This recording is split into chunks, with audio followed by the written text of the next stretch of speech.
Pounders, we are live. And if you don't already know, our draft guide is complete, free for all subscribers to the Pound. Just hit me up on Twitter with your email, and we will send that right out to you. Something I'm super proud of. First time making a guide like this, and it's free. And I think it came out pretty flames. Let me know in the chat if you've been using it and if it's been a help to you. It's pretty much like this for 10, 11 pages with player notes, etc. And then we jump into straight rankings coming down to the last 125 players. So something that is free to the Pound this year. Going to try to update it every so often. Let's say after the combine, going to try to get another update in there because the ADPs are changing. The ADPs are changing. And where do we think Rachaad White is going to go now that Lenny is expected to be released? I think that is interesting. And let's welcome Tyler to the live. Good to be back. Good to be back. Always love being here. All right. So we're going to fire up some big boards on Underdog. What else is new? Let's see. Yeah, I think you just touched on the big news of the day. Leonard Fournette reportedly going to be released March 15th once the calendar flips over to the next NFL season, technically speaking. But how does that affect Rachaad White moving forward? How does that affect the pass catchers? We saw Fournette struggle last year. There was a bad offensive line in Tampa Bay. It's kind of seeming like they're going to be heading towards a rebuild with Brady leaving and now Fournette heading out the door. So we have White going at 104 right now on Underdog. He's skipping ahead of Herbert. He's skipping ahead of Brian Robinson. He's skipping ahead over the rookie. He's skipping ahead of James Cook. James Conner's interesting. I like James Conner this year, but he's skipping ahead of Miles Sanders. I'm not drafting a whole lot of Kamara, so I would be interested in a Rachaad White right now over a Kamara. I would probably put him. Man, I think he goes in this range with Cam Akers and Algier, and that's to say, like Algier has some unknown, so probably in that range. Yeah, I agree. I still think with Algier, you're still kind of rooting for the pass catching ability to show.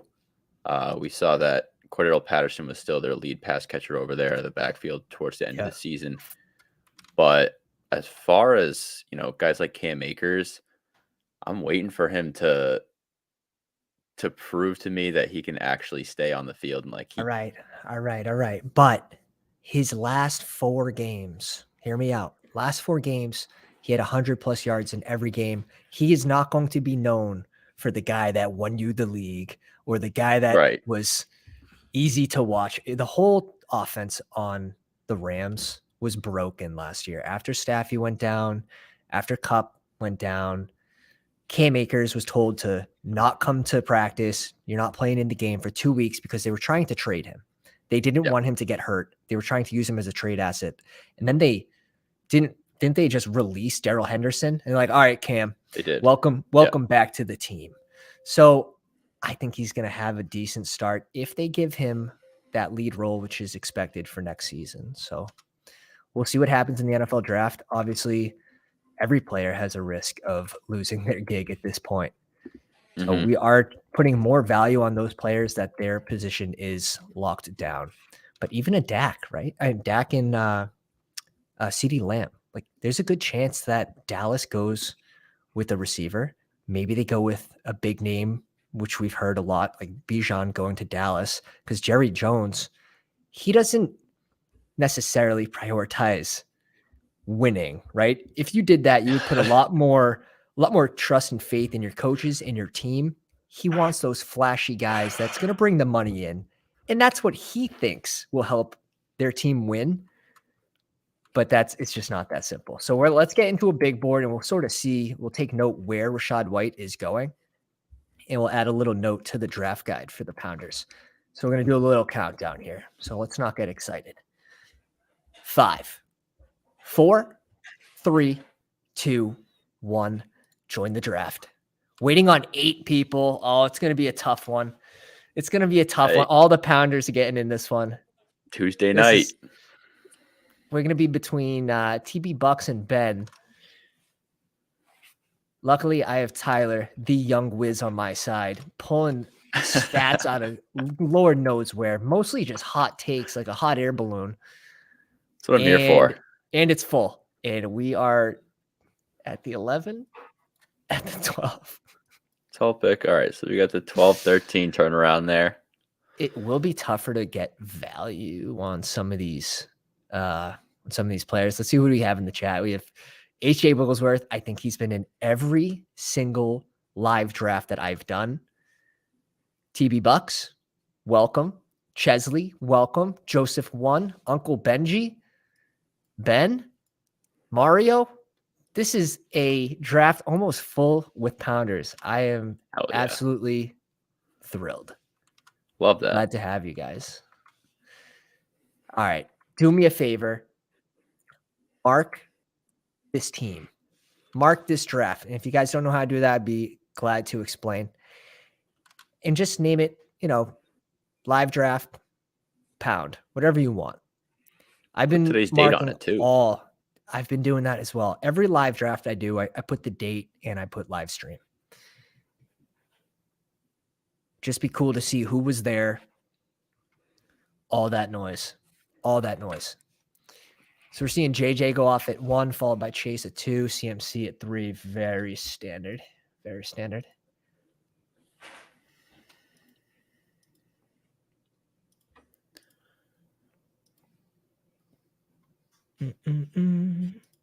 So I'm still a little bit surprised to see Cup going ahead of guys like Hill and Kelsey and Eckler. I know we saw the capabilities of Cup, but he's going to, especially Kelsey in these 20-man drafts, he's not going to be valued as much as in those 18-round drafts. Yeah, I think it's still worrisome to me that there are still the rumors swirling that he could miss up to 6 to 7 games of next season. So that is tough if you're drafting someone at 4 overall to have them miss a third of the season. Yep. With the same ankle injury that he's been dealing with last season, it's got to be. It's with the ACL.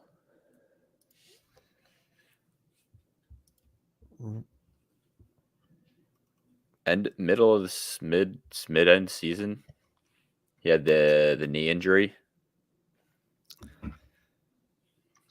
I'm seeing ankle, dude. Are you testing me right now? We got Eckler falling to 12. This is kind of where I've been picking him. We're gonna go Eckler and Amon-Ra here. I'm not seeing anything about Cooper Kupp potentially missing 6 games. Please, someone in the chat, let us know. Let us know. I'm seeing stuff in the chat right now. I've seen stuff floating that it's 6 but that was November, weeks. Bro. This is November. Is that still? Because he went down with an ankle injury, I thought. Maybe I'm mixing up. I've been looking at too much stuff over the last 2 weeks. Wiz. Grinding it was an ankle. It was an ankle. Thank you. All right. We're not going crazy. Yeah, maybe I'm going crazy. Ooh, man, you were about to get me all nervous because I've been drafting Kupp over Hill, over Kelsey this whole time. You can argue Cooper Kupp versus CMC with the role Elijah Moore is going to have next season, especially if Trey Lance is there too, going to be taking some of those rushing downs, and you can expect rushing touchdowns as well. Now, I'm not extremely high on Trey Lance this year. That being said, he has the capability to do it. So I'm going to own some shares of him. But I think that situation is obviously sticky and so I've been drafting Kupp in CMC kind of back and forth. I'm trying to make sure that at least the exposures are even there. So we had news that Javonte Williams today is on track to play week 1. Now, we've heard this before with many players, and then the time comes and they're not ready to play. So it's going to be one of those situations where you sort of have to monitor. He's falling into that range now where it's like, do I take him? Because he's fallen into the 80s sometimes. His ADP now is 72. I still think he needs to drop a little bit. Like, I will gladly take a James Conner every single time over Javonte Williams right now, just because the unknown isn't there and the upside is very similar. So as a San Fran fan, I've been mad for years. We traded 3 first rounds to move from 10 to 3 when we could have just taken Fields at 10 and been way up. I don't know, man. I don't know. Fields is a fantastic fantasy football quarterback. I don't know if he's going to be a fantastic franchise quarterback. Fantasy football, it's like Jameson Winston, right? Love him for fantasy football. 30 for 30, 30 touchdowns, 30 picks. But I think Fields in the right system flourishes a lot better. In Chicago is really tough. It's going to be. It's definitely going to be. There's not a lot of pass catchers over there. There's not a lot of deep ball threats outside of Darnell Mooney they went out and they got Claypool, bad O-line. Herbert got hurt halfway through that season, missed some time. Montgomery struggled a little bit, but I just think the reason he started to play better at the end of that season was because they just kind of let him go off script and let him run around and just make big plays with his legs. I think if he gets into that Kyle Shanahan offense, he's a much, much different player. I'm not fighting that, but for franchise quarterback wise, I think the trade was pretty egregious, but we still haven't seen what Trey Lance can do.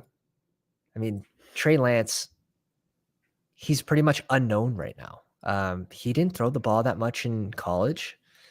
He didn't throw that ball that much in high school. Tom Brady threw the ball more times last season than Trey Lance did in his high school and college career. I don't know who posted that. I wish I could give credit because that was just an unbelievable Snapple fact. That's numbers right there. So if we go QB here, I think we have to go receiver. And I think that receiver is going to be Christian Watson. What do you think about the Aaron Rodgers situation? Because I wouldn't be surprised if he just returns back to Green Bay. And if he returns to Green Bay, Christian Watson should be going in this T. Higgins range, right? Like right after T. Higgins. I agree. I think you kind of put him right there around after that Wilson. Waddle. Yeah. Like Amon-Ra round. It's definitely in the second round. I just think that the relationship in Green Bay seems like it's completely deteriorated. It's gone. And the fact that Rodgers went into his little dark room for 4 days straight and didn't have any contact with the outside world or whatever it was, I think the relationship is broken down. I think that he's going to want to leave.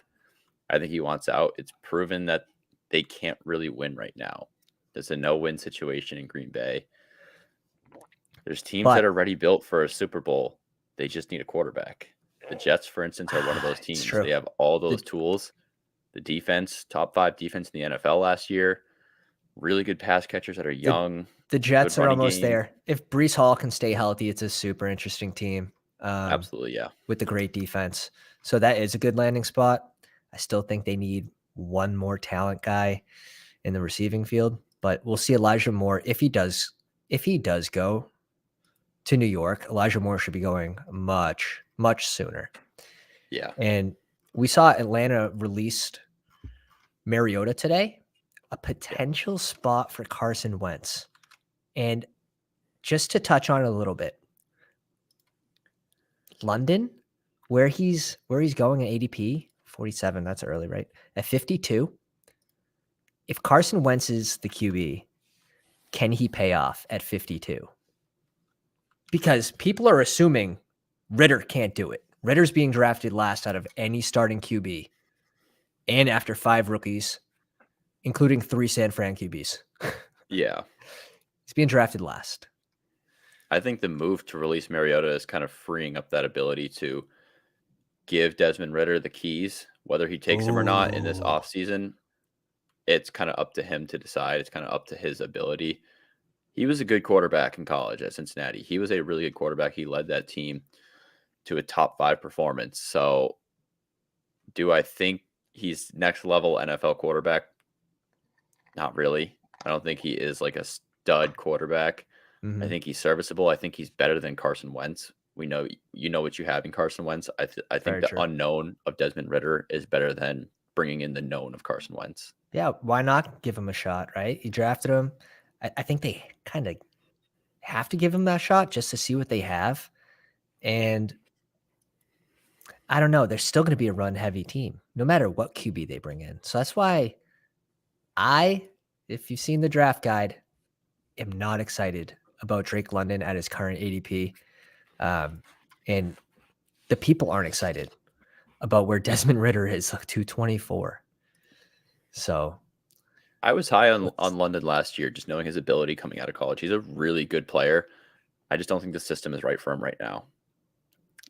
There's no quarterback over there. I don't think the quarterback suits him and his playmaking ability. So Mario Snipes love Lockett. the ADP there. Beautiful pick. That's one another of those, guy that's one of those draft guide picks right there.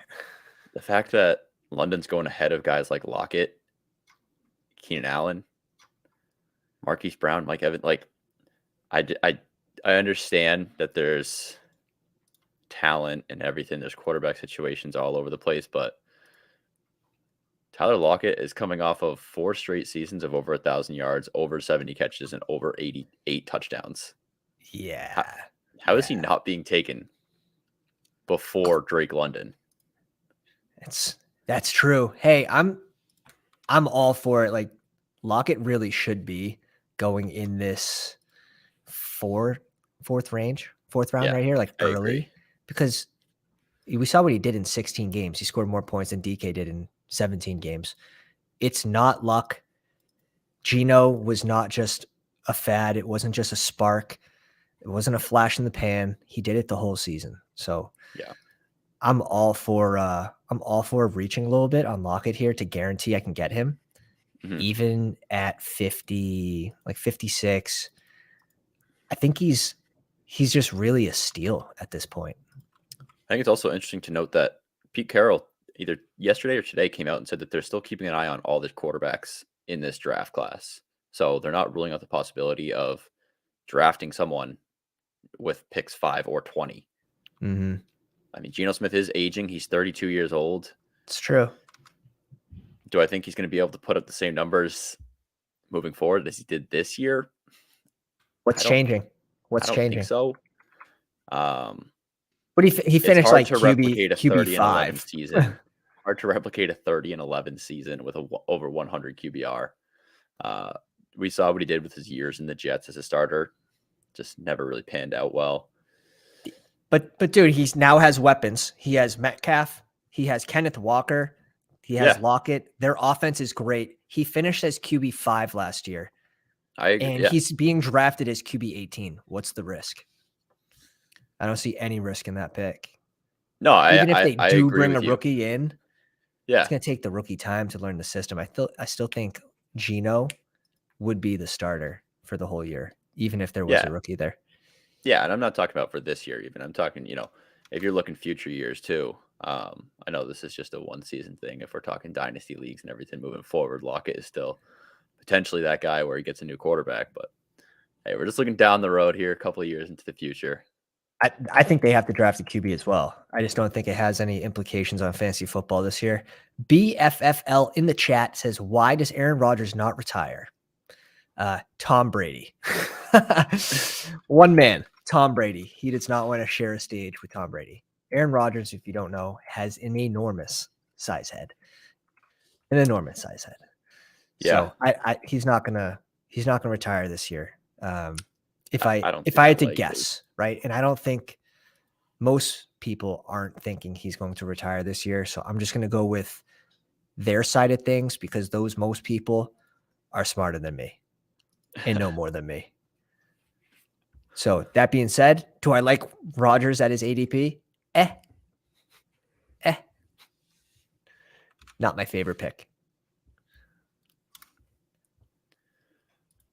100%. Rodgers does not want to share a Hall of Fame class.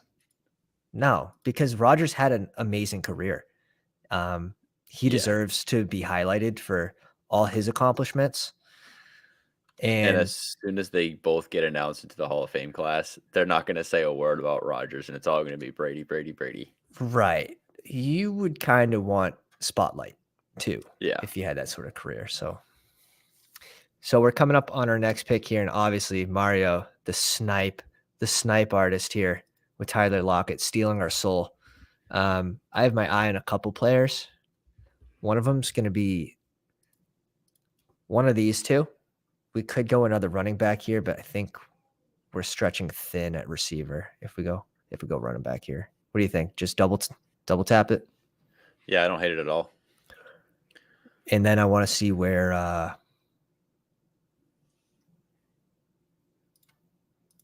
disregard.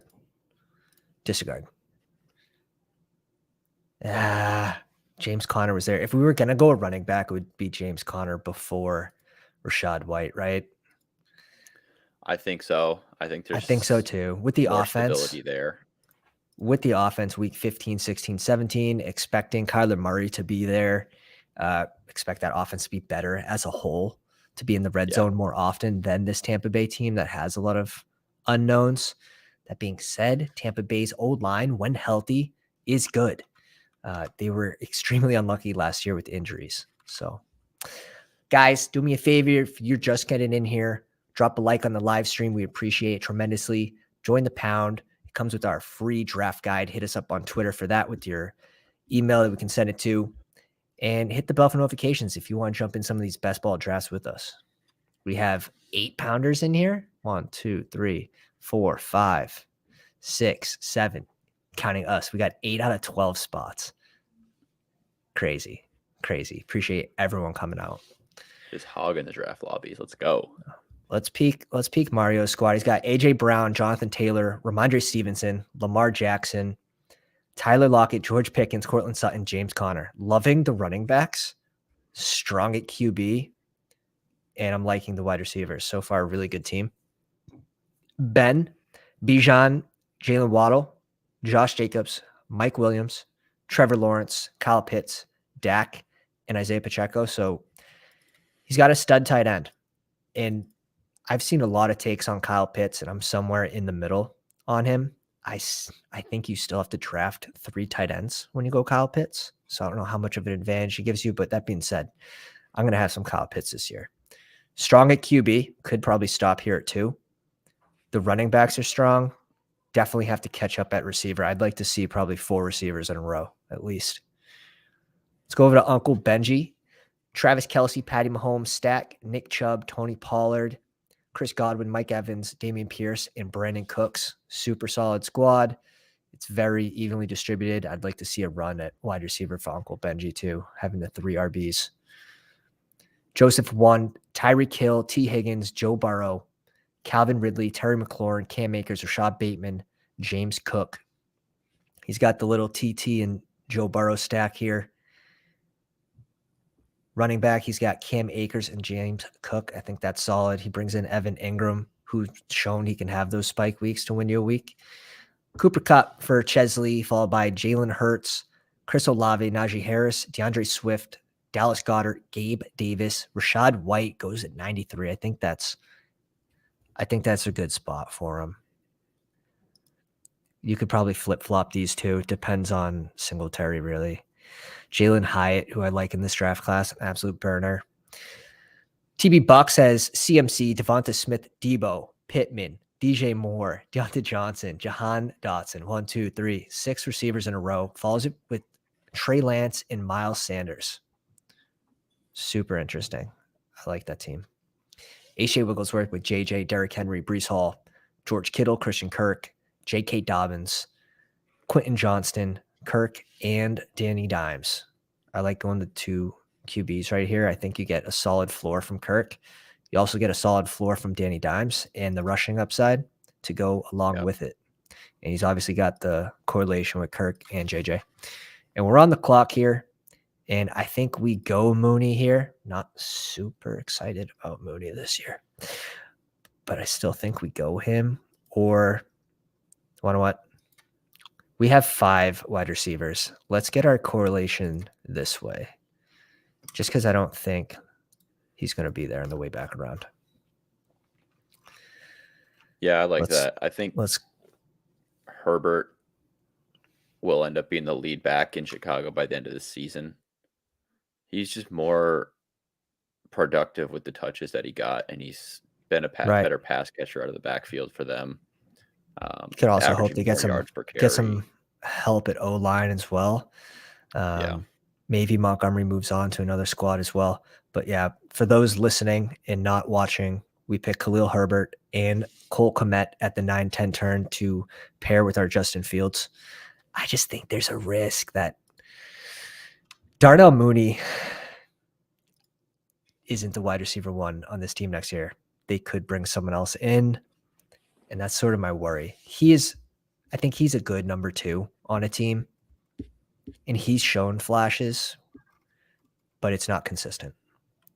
It's even less consistent when you have a rushing squad with a rushing QB. So Cole Kmet, I think, is a touchdown hog. He had 2 touchdown games last year, and that's the kind of upside you're looking for at tight end to put you in the winner's circle. Yeah, I think it's likely that the Bears end up drafting wide receiver this year. It's going to be tough. They'll probably have to trade up into the second round to do it because they did give away their second round pick to get Chase Claypool this year. So they're not going to have that 32nd or 33rd overall pick. I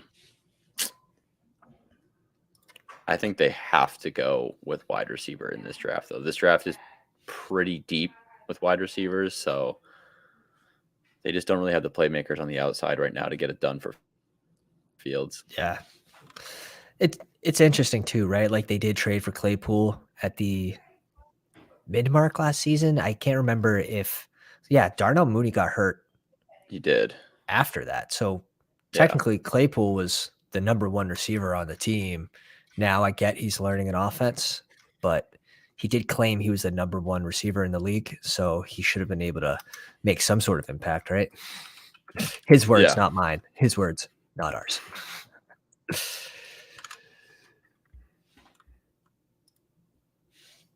This board sucks. Yeah, sorry. It's thinning out. Let's see what we got here. At least I have a bold take and take chances. Well, I'm proud of you. I'm very proud of you. Let's see. This is a good run at receiver here. Zay Jones to go with Trevor Lawrence. That's the only way I draft him over these receivers in this range. H.J. Wigglesworth probably wishing Wan'Dale Robinson fell to him.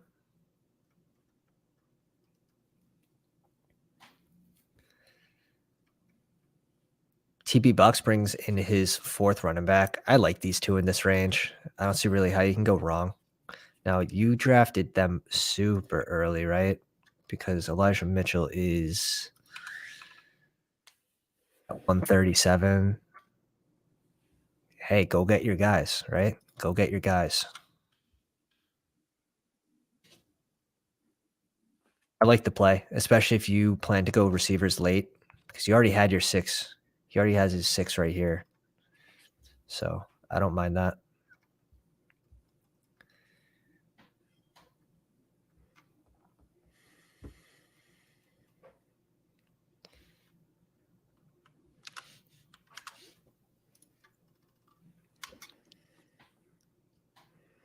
Ben going the rookie.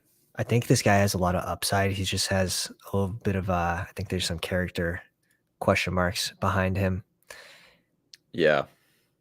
So we're looking at pick 132. One of the top 8 that I wanted to put in, but if I had Lockett, I would be locking in Geno Smith here. I'm just not super excited about doing a Geno Smith squad without any Seattle pass catchers. Yeah. I think this range is ugly. I was just going to say, this is a tough range if you're looking for running backs here. Gonna go Sky Moore. We'll bring in Sky. I think Juju's being released, and I think we're gonna go Alec Pierce.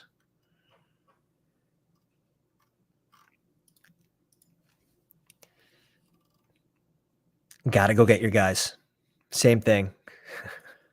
Same thing as Yep, TB. You got to reach for that's your the way guys it goes. sometimes. I think this is a hideous range. Now, Dawson Knox, if you want a tight end, I think is okay. He has 2 touchdown upside, and he started to heat up a little closer to the end of the season. That being said, do they bring in someone else from free agency after losing back-to-back years in the playoffs? They need one more piece, I think, on offense. Yeah, and I don't know whether that's going to be a receiver or tight end, but either way, you saw Gabe Davis kind of disappear at the end of the season. He started off the season decent with a couple good games, kind of disappeared at the end of the season, especially in playoffs too. Um, you can't just rely on strictly Stephon Diggs to get it done. Dawson Knox is maybe a 5-target max a game player. I think you're going to have to bring in a pass catcher over there in Buffalo if you want to be able to beat teams like Kansas City and Yeah, Cincinnati. no doubt. You saw Shakir had the season. He had the whole season to kind of learn the offense and break into a position, but he couldn't do it. They brought in Cole Beasley like week 10, week 11 Yeah. so I don't know how much trust they really have in the rookie. So yeah, am I going him when I have Josh Allen? Sure, but let's touch on this right here. Who's the guy that you're drafting that has no ADP? Everyone has an ADP, my man. Everyone has an ADP. Every draft is different.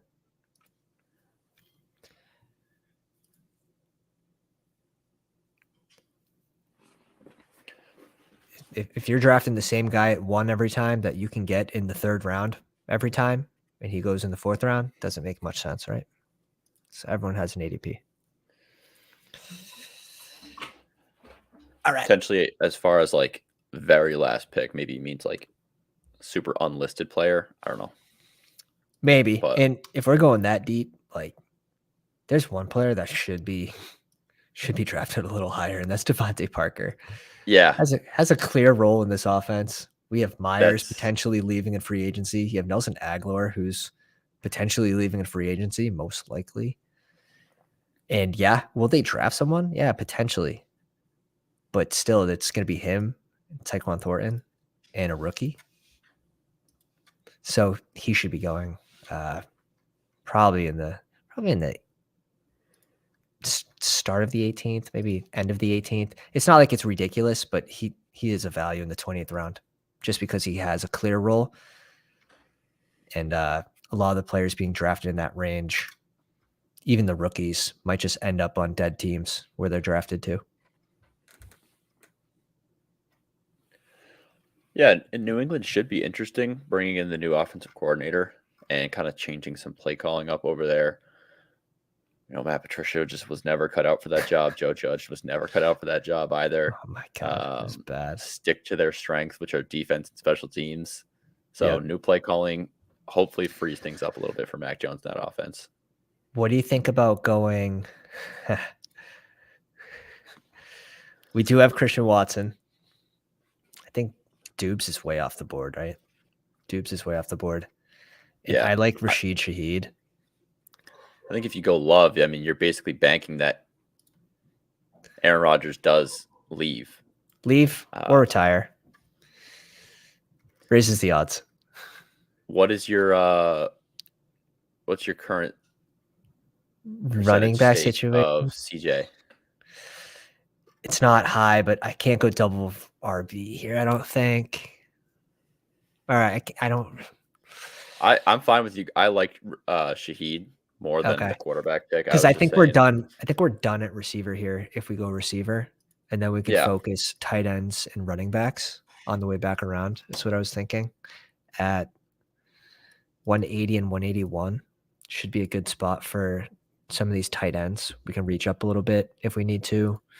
Yeah. And these running backs, I don't really have a love connection with any of these guys.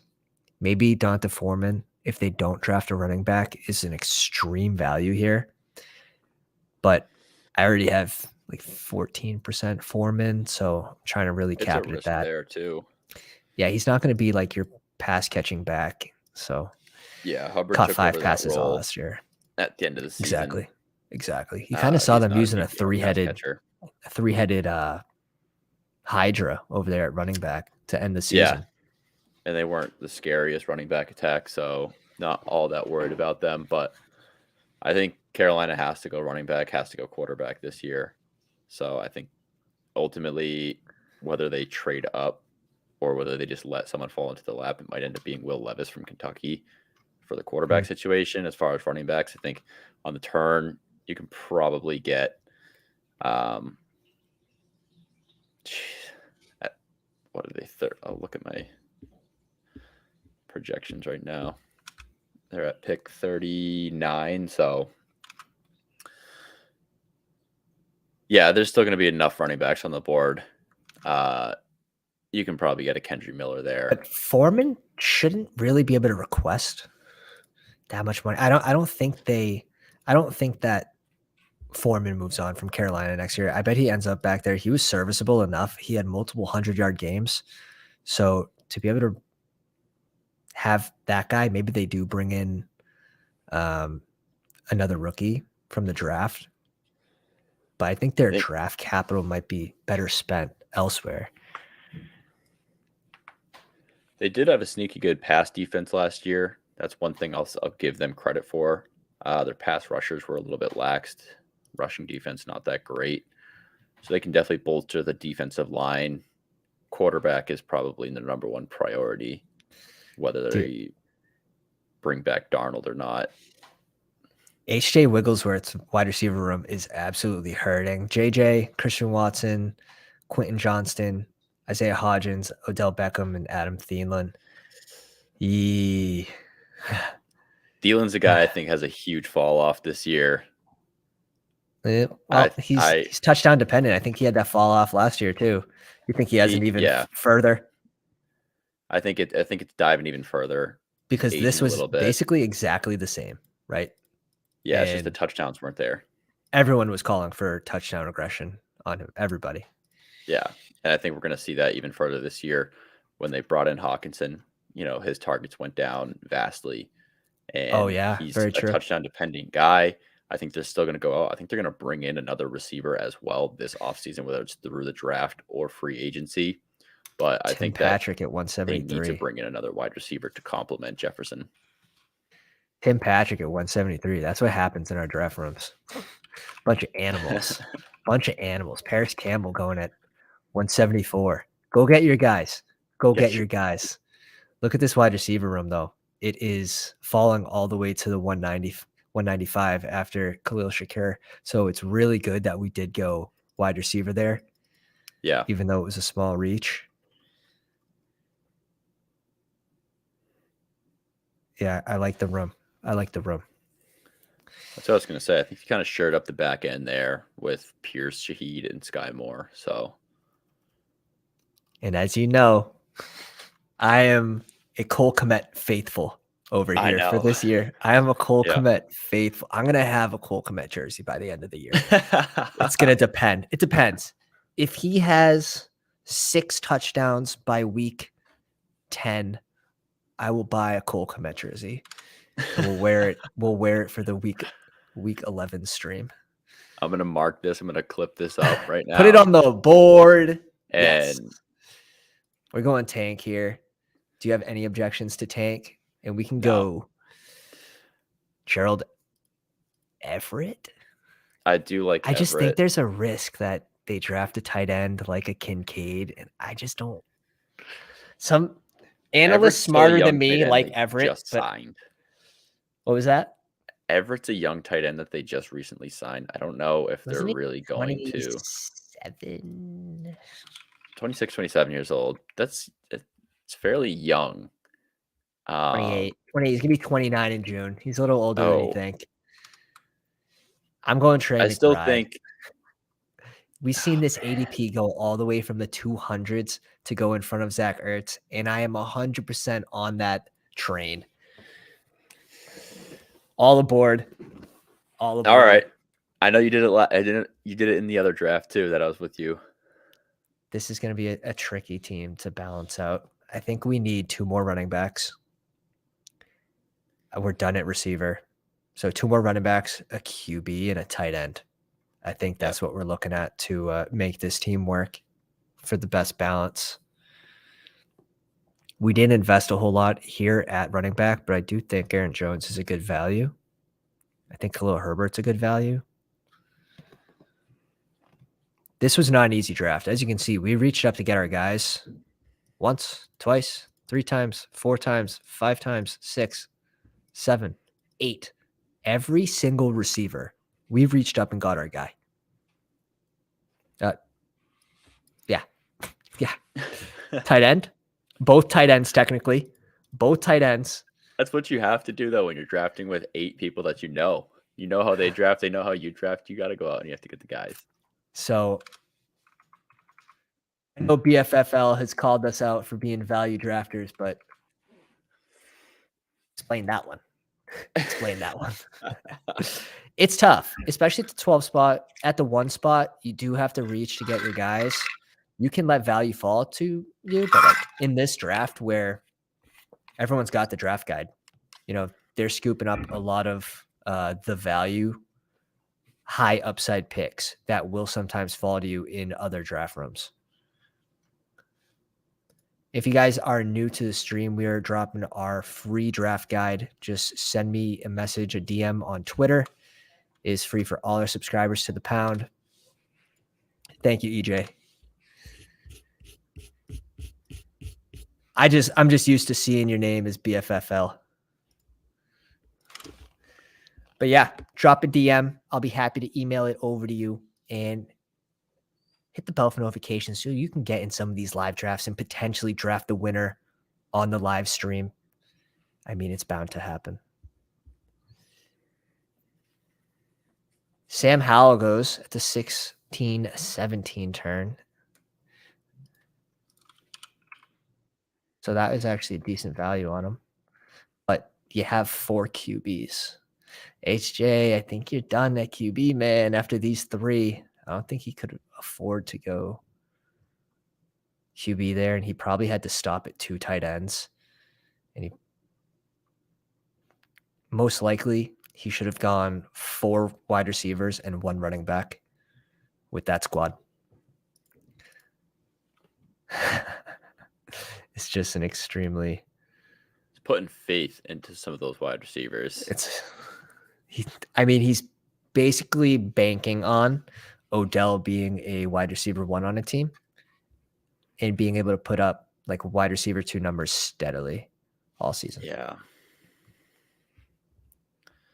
Which is a tall ask. We saw him do the Ches goes, oof, tough draft. Yeah, when you have 8-pounders in the same draft, it's the value is extremely thin. So everyone's drafting the same people, making the same draft board. So it gets tough with these drafts here. I like the Van pick though, Ches. I do like the Van pick.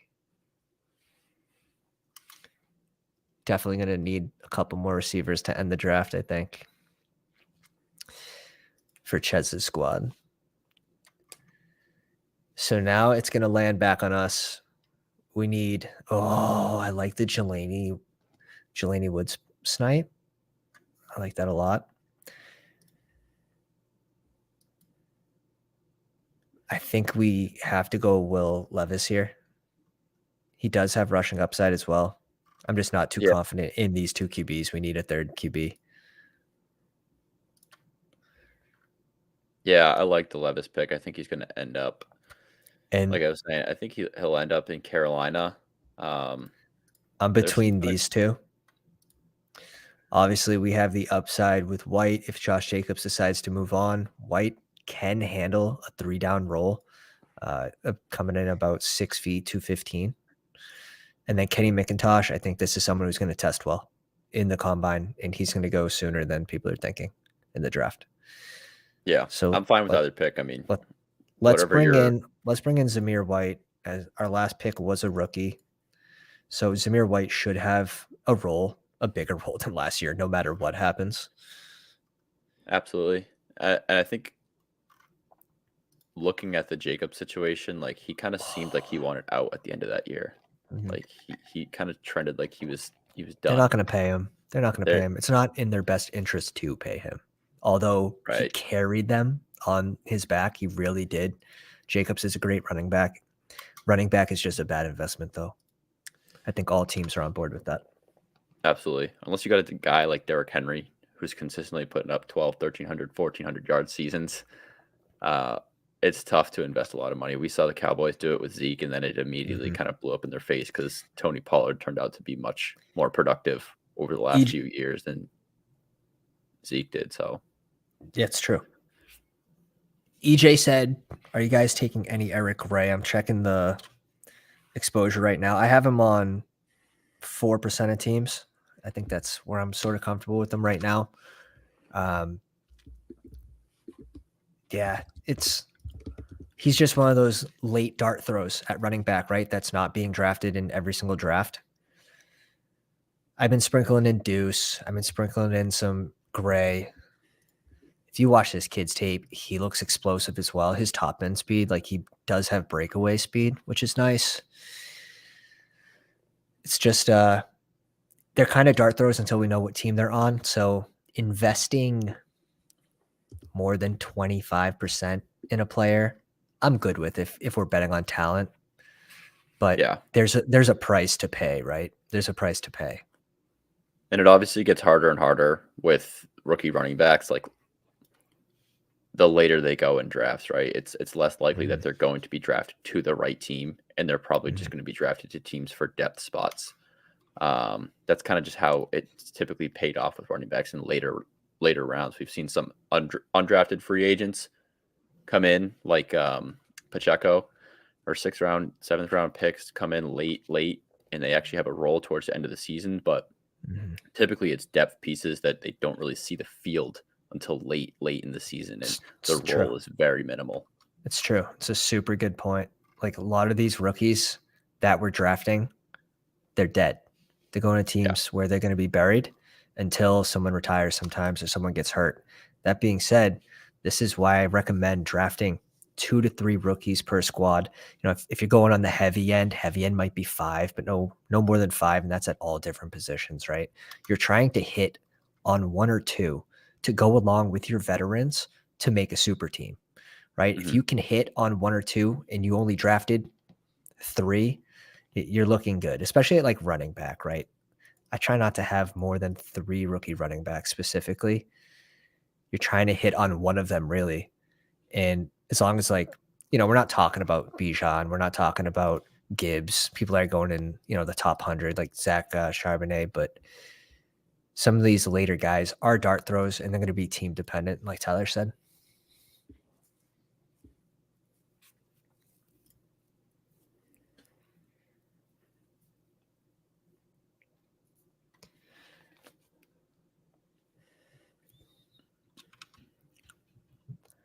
Ben's on the clock, bringing it all the way down. 3 seconds to put it up.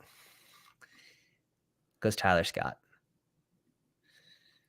At Perry, I think, is interesting. He's been a super good red zone target.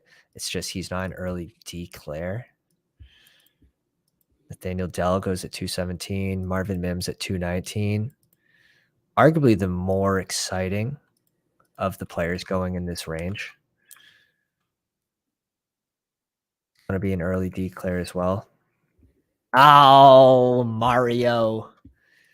You snipe artist. I'm between these two. I have a fair amount of Deuce. Fun player to watch. He's going to have like a 3rd down roll somewhere. He'll get some jet sweeps type player.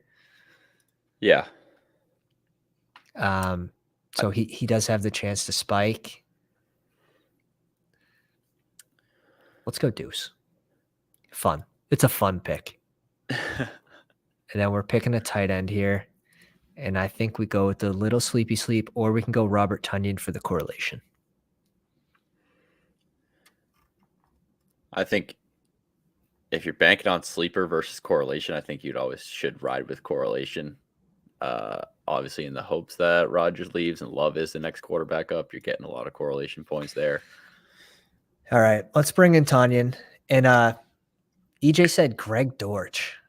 Now, he's a slot guy, right? Greg Dortch. I think he's going to be a pretty low upside pick late in the draft. I'd rather take a shot on one of those rookies. Yeah. I'd rather my player get 14 points, but have the chance to get, 170 next year versus kind of knowing that you're going to get around 60 points. So, and there was a lot of injuries last year where Greg Dortch became usable. You had Zach Ertz go down. You had Hopkins, who didn't play the first 6 games. Like Brown was in always, and out. yeah, Brown. Everybody was hurt on that team. So Rondell Moore. Yeah, Rondell Moore's another guy, and so I don't know how relevant Greg a lot Dortch of will those be this guys year. are slot receivers too. And how many of those guys are really going to throw the ball to? How many of those guys are really going to run those slot routes constantly? Yeah. It can really only be one. So not a typical draft from us, but again, we're at the 12 spot, so it was a little more difficult, especially with Mario sniping a few times here. But overall, I think we brought it back. Our last 6 picks, we didn't have a single receiver. Here it is: Cole Kmet, Trey McBride, Robert Tonyan. At tight end, QB had Justin Fields, Jordan Love, with the thought in mind with Christian Watson and Tonyan, along with Aaron Jones. So we got a nice little Green Bay correlation there, and that's what you want to do. Bet on narratives because no one knows right now, right? Will Levis, I think our running back room is good enough. If we can hit on a rookie to have a role on either team, I think we're in good shape here. We'll see what happens with Josh Jacobs, but until then, I'm going to be drafting Zamir White for the upside. Amon-Ra St. Brown, Christian Watson, Brandon Ayuk, who I think is going way too late, Jacoby Myers, Zay Flowers, Sky Moore, Alec Pierce, Rashid Shaheed. So again, we built this team with Christian Watson, huge upside. Brandon Ayuk obviously has upside on this team. Myers is going to be more of that floor guy, but is a steady receiver. So floor, Amon-Ra St. Brown, you can argue he's floor with upside potential to spike. So we have these 2 floor guys along with these players that can spike, high A dot, average depth of target. Sky Moore, we expect him to have more of a role next year. No pun intended. But yeah, this was a strong draft from most of the people here. Let's take a peek after this. I think that's gonna be my least favorite team from HJ. it's going to be a competitive league in that one. Sometimes it just doesn't fall your way, right? So you can't do much about that. HJ Wigglesworth went 5 QBs. I don't know what to say. Let's go to the Pounders. 3-7-7-3. Trey Lance, Pickett, and Anthony Richardson. He has Gesicki, Isaiah Likely, and Luke Musgrave. Definitely had a tough time there at tight end. Running back, pretty extremely strong, I think. Wide receiver, very strong. Tough at QB is going to depend a lot on Trey Lance's role. Chesley, strong at QB. Tight end, strong. Running backs got Najee, Swift, Rashad White, Damian Harris, Jeff Wilson. I would argue this is very strong. Cooper Kupp, Olave, Gabe Davis, Jalen Hyatt, Michael Thomas, Dubes, Nico Collins, Van Jefferson. Okay. I like some of these picks in here. I think this is strong as well. I think that's a solid squad from Ches. Joseph Wan, Joe Burrow, Bryce Young, Desmond Ritter. Tight ends, he's got Evan Ingram, Gerald Everett, and Conklin. That's fine.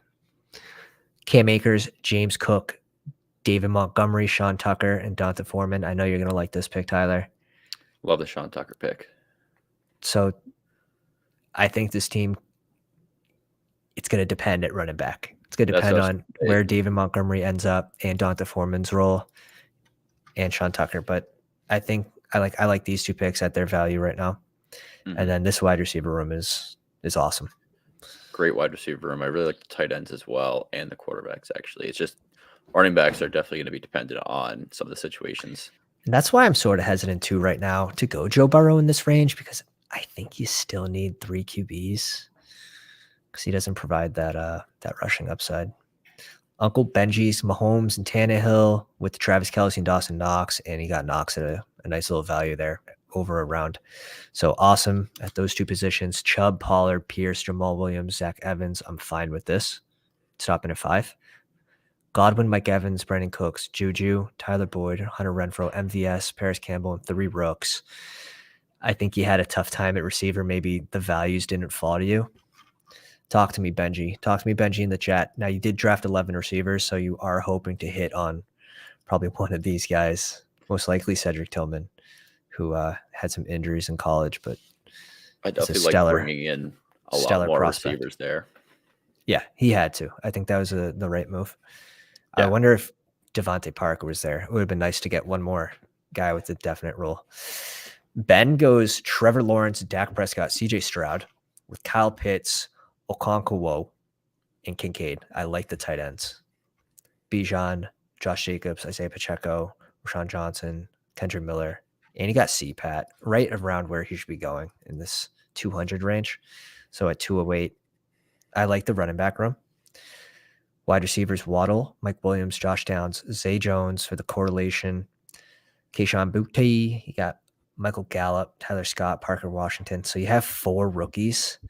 This is going to be extremely tough. You might get off to a really slow start, and you're going to be depending a lot on Zay Jones, Mike Williams, Waddle, and Gallup. So we'll see how that works out early in the season, see if you can catch up afterwards. In Mario, last but not least, Lamar, Russell Wilson, Mac Jones. Typically not going to go Mac Jones in this spot when we have Lamar because you have a rushing floor with Lamar. What are the chances that Mac Jones outscores Lamar Jackson on any week besides the bye week? It's not high. But not only that, you also have Russell Wilson to back up Lamar. What are the chances Mac Jones outscores Lamar Jackson and Russell Wilson on any given week? So I think it's kind of a waste of a pick to go a third QB here, just my opinion. But at least we see a little correlation with New England, which is maybe why he did it. So I'm fine with that. Greg Dulcich, Jelani Woods, Hunter Henry. I like the 3 tight ends. Jonathan Taylor, Ramondre Stevenson, James Conn is extremely strong at running back. We'll see where Hunt ends up. I'm not high on Hunt, but we'll see where he ends up. Sniped us from Kenny, of course. AJ Brown, Tyler Lockett, George Pickens, Cortland Sutton, Elijah Moore, Curtis Samuel, Tyquan Thornton. I like the wide receiver room. I like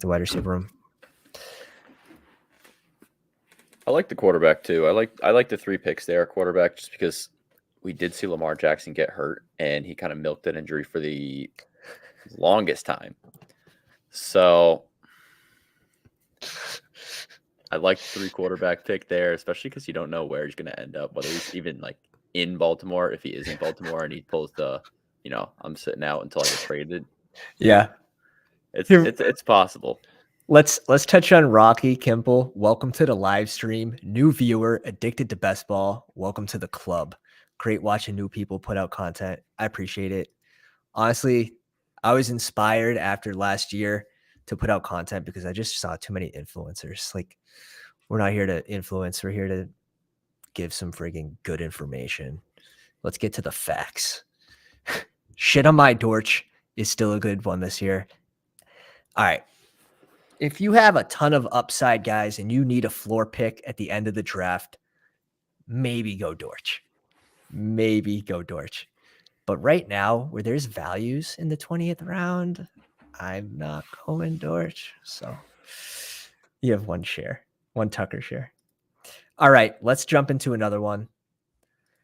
We didn't jump in. He goes, missed the second one. Great drafting with you guys. Ben doesn't even realize. So Fook, what was your username?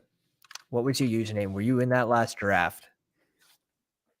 That means 9 pounders out of 12 got into that draft. Explains why it was so tough. And Rocky, hit us up on Twitter. Our free draft guide is out for all subscribers to the Pound. It has player write-ups. It shows the free agents. We got the rankings of what receiver they're at because Underdog doesn't show you, Tyler Lockett's going as wide receiver 33. We have it all listed out. It took forever, but we appreciate everyone's viewership. Rocky sophomore for an intermission. That's hysterical. Maybe we will make that a thing. Not tonight, but I actually like that idea. Let's jump into another big board. We're going to do a countdown when you guys are ready. Hopefully that's now. 5, 4, 3, 2, 1. Oh my God. I One wonder person. if they were already waiting. We're about to find out. Could have been. They might prematurely hit the button a little bit. All right. H.J. Wigglesworth has not missed a single draft with us. Art the Fat Man got in. Welcome. Welcome. We got 2 people so far, I think. Let me know if you're in the draft. Tough drafting position, too. Again, 11, 13. Or 11, 14. Yeah. EJ says Underdog does have rankings available, right? But it does not give you what wide receiver, what running back, what tight end, what QB number they are going at. And we have that listed out for free at Fantasy Dog Pound on Twitter. Drop me your email in a DM. And let's get it popping. I think people that have the draft guide are pretty excited about it so far.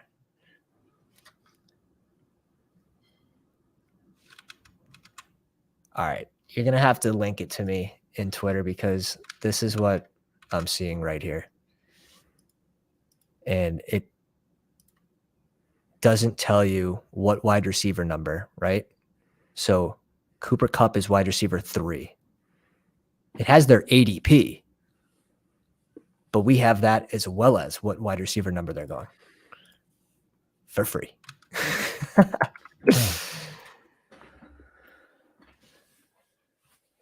Art says, oh, that was a risk premature join on my part, but you got to risk it for the biscuit. I want to see at least one rookie from Art this draft.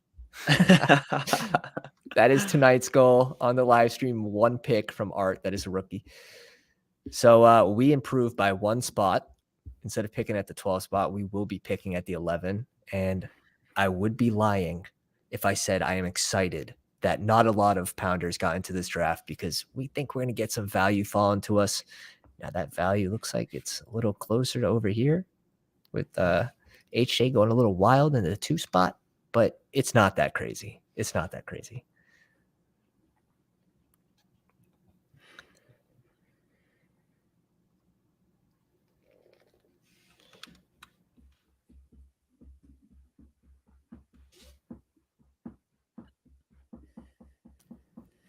EJ says it shows their positional rank.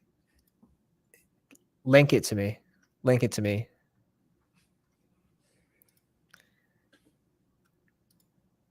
Because I'm not seeing it.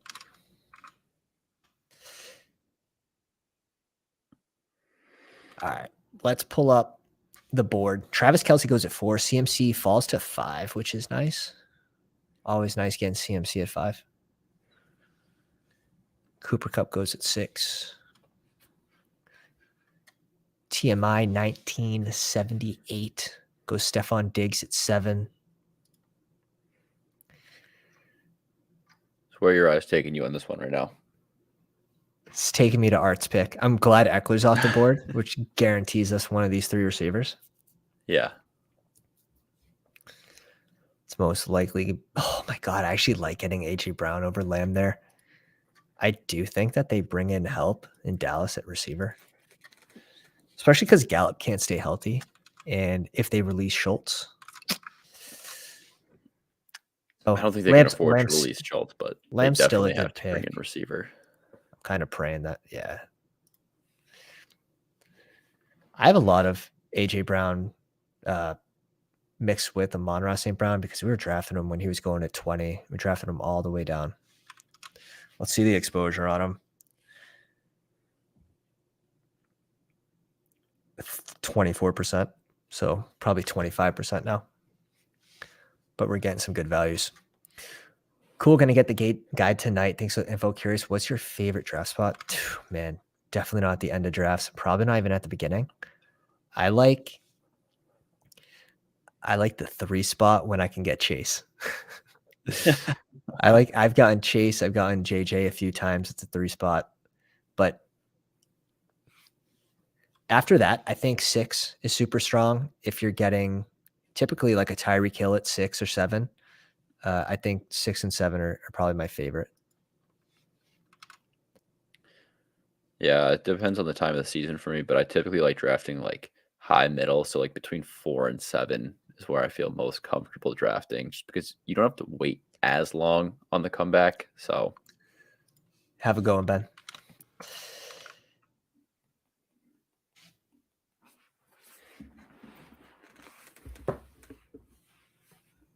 Here it is. Here it is. Ben likes Gallup this year, second year back from the ACL, usually better for older guys. Yeah, he's got to stay healthy. He's got to stay healthy to make an impact.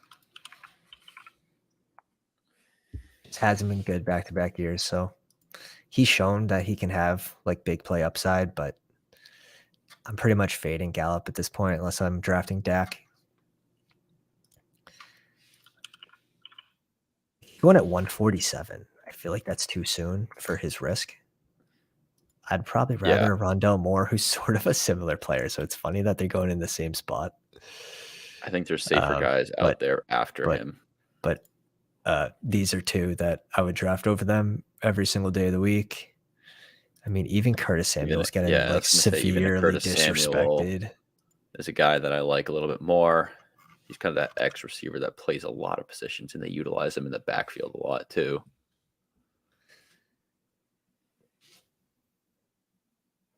Yep. It's funny, like Alec Pierce's ADPs coming down the draft board, Sky Moore's. So it's getting a little more competitive, especially in these later rounds where we were slapping values to the first 2 weeks. So Chris Olave goes here at 26. DK goes at the 1-2 turn. Wow. Joe Burrow goes at 27, which is typical, right? Especially when people are going these two for the double stack. Yeah. But I'm starting to see him fall to like 47 a couple times already. Seen it 3 times, seen it a few times on Twitter as well. So I think that's where he should be going, is in this late 40 range, mid 40 range, 45, 46, 47. He doesn't have that rushing upside that you could just wait a little bit for Fields and Lamar, but I get if you have the stacks, like that's fine.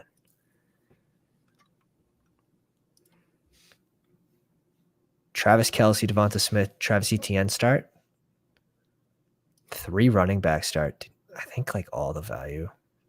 These teams don't draft receivers over here, and we have the wide receivers hogs at the end of the draft with us. I don't love a 3 running back start. No. That's something I would ever go for. I mean, it makes sense to do a 3 wide receiver start because you start in 3 wide receivers, but 3 running back start. I mean, in the 20 round drafts, you can get kind of spicy with it and do maybe a 3 running back start, but then not pick a running back until the last round and you stop at 4. Yeah. But in the 20 round drafts, these receivers that have a higher ceiling than, this mid-tier range, it's important to get at least one of them. Mm-hmm.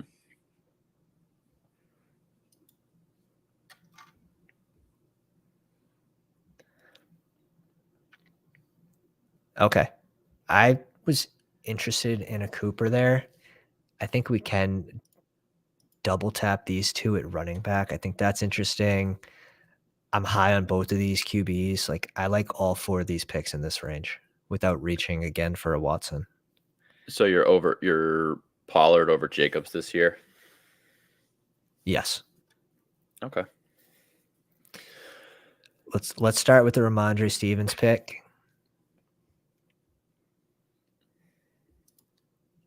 I just wouldn't mind being super overweighted with those 2 QBs.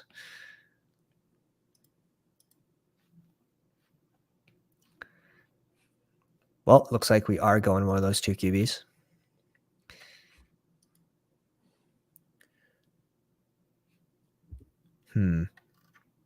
Our next pick's going to be at what? 59. Yeah, I'm fine with it. Let's go a QB. Let's go Justin Fields again. Now let me check the exposures. Lamar's at 16%. Good news. And Justin Fields is at 12%. All right. There you go. Perfect. Little exposure smooth out pick right there. I want that to be more. Like I really do. It's just it is a really good range to get a running back like Ramondre Stevenson. New England potentially moving on from Damian Harris. New England doesn't pay running backs. Yeah. And Pollard, Pollard is he's absolute steal at this ADP. Here's the write-up. I'll just read it straight from the draft guide here. He finished as RB7 in 2022 after playing 16 games. He's going as RB13. It's just like the ADP is broken. I think he actually has more upside if they bring back Zeke. So, because he obviously is the better back than Zeke. If they bring in a rookie, that might actually be more competition for him for touches. Yeah. And I think Jerry I does agree bring with you. back Zeke just based on Jerry being Jerry. Yeah. I mean, a guy you invest money into, like, you're not just going to let that kind of go. He's invested in him because he made that draft pick for Zeke. He made that draft pick. So there wasn't an option for the coaches or the coaching staff. But guys, if you haven't already and you're new to the live stream, drop a like on the stream. Helps us tremendously. Subscribe to the Pound if you want to get in some of these best ball drafts with us and you're passionate about best ball just like us. And then hit me up on Twitter and I'll send you our draft guide for free. Player write-ups, rankings, value-based guide, color-coded. It's got it all. Super happy with how it came out for first draft guide we created and putting it out to the people for free. New York Times doesn't do that.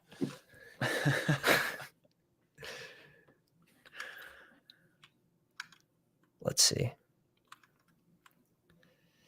We see a run at wide receiver here. Look at that. 1, 2, 3, 4, 5, 6, 7, 8, 9. 10 wide receivers in a row off the board. So sort of thinking our guy may not fall to us after all.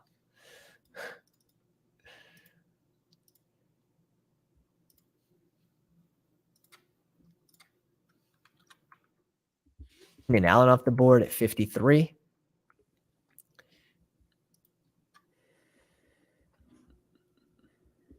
Let's see how H.J.'s doing in this draft. After a weird, wacky draft last time, he goes Tyreek Hill, Jalen Hurts, Chris Olave, Christian Kirk, Tari. Now, I think this would have been awesome if this was Jamar Chase, right? Because Jalen Hurts typically doesn't fall this far in the second round. So it would have been more different instead of like Tyreek Hill, who usually goes at 6 or 7, and Jalen Hurts is right in this range. So it's not going to be as different of a build. Hey, hindsight's always 20/20 though, right? Right. Take the value. J5704, welcome to the live stream. What's an overlooked aspect of best ball strategy? Having no idea what you're doing. you sort of have to have multiple tools in your pocket ready to use at any moment's notice. Like you just can't go into a draft thinking, I'm going to go 4 running back build, right? What if the board doesn't fall to you that way? Yeah. Yeah, I knew it. I knew where you were looking. I think we have to go Jameson Williams here. I wanted Lockett, of course. We're never going to get Lockett when the Pounders are in the draft. But yeah, like if you are aware of how to make a 4 running back team, how to, going Swift here. I was just going to say that's a pretty good fall for Swift to go there. Like you have to have basic knowledge of roster construction. That's the most important thing, basic knowledge.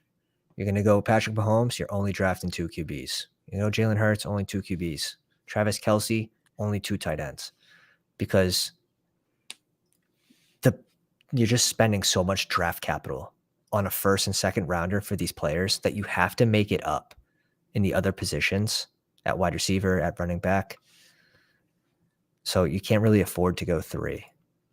Now, sometimes values fall and there's potential to do that, but you just got to stay fluid. You got to stay fluid. Adapt to the draft room.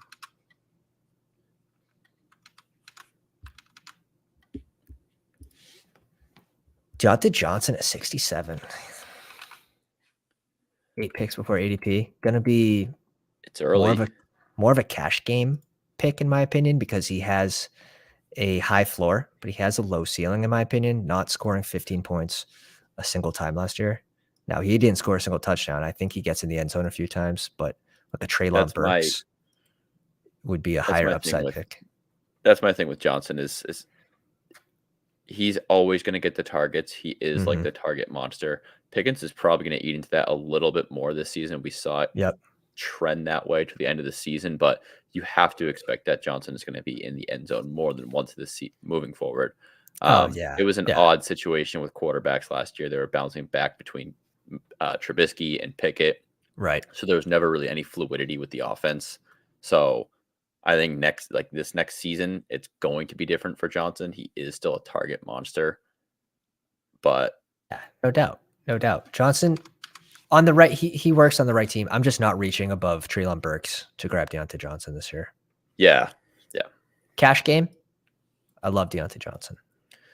So one of the other guys I wanted to bring up on this stream is Mike Evans. I've heard some whisperings that Evans could be a trade piece this offseason, as they are likely looking to grab a new quarterback. I don't know if they love what they have in Kyle Trask. Obviously, we haven't really seen him. He was a great quarterback in Florida. We haven't seen him play at all, but I think that they might be looking to move away from Kyle Trask and end up trading Mike Evans to try to move up a little bit in the draft to grab a quarterback. Yeah, we're just sort of waiting for free agency, right? March 15th, free agency begins, and we're going to see these ADPs change. So yeah, stay tuned. We're going to be covering all the changes, all the news, how it's going to affect the ADP, and what we think their new ADP should be. Because there's some good spots he can end up. There's some bad spots he can end up. Chicago.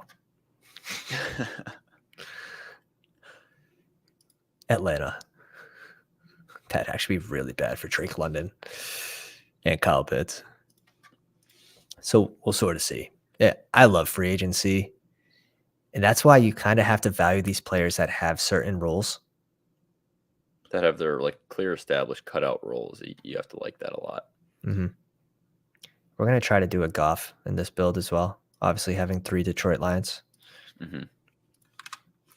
Bet on an offense. When you bet on an offense and you make that like your narrative for the whole team, that's how you can also run away with the team. Best Man Podcast, first live. Being new to best ball, what kind of data are you analyzing when you're forming your own rankings?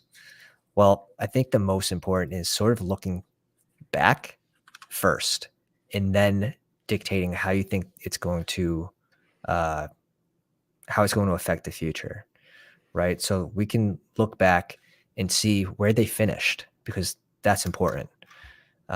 What's the team's direction? And obviously you have to look at the QB situation. This is why I'm really off Drake London this year. First off, they're returning the same offensive coordinator who ran the ball so much that they ranked 31 out of 32 teams. Last I heard, that is not a good thing for the pass catchers. And there is a lot of smoke. Dotson gets sniped. I don't mind bringing in Myers again on this team. I think he fits. Yep. Lost my train of thought.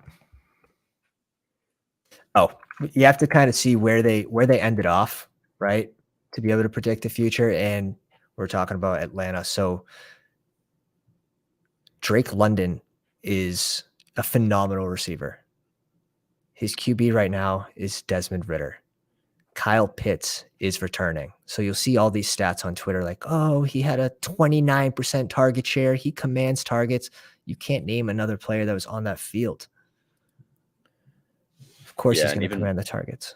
When Pitts was out, or when Pitts was in the game for them, that 29% target share was not there. He was down around 12 to 15%.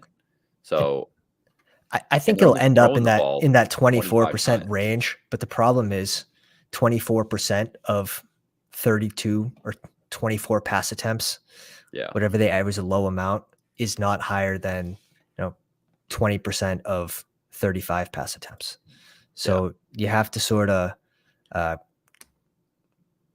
think it's important just to get information from different sides, see different takes, and sort of form your own opinion. That's what we do. And yeah, and welcome to best ball. It's the most fun thing ever. Drafting is the best part about fantasy football.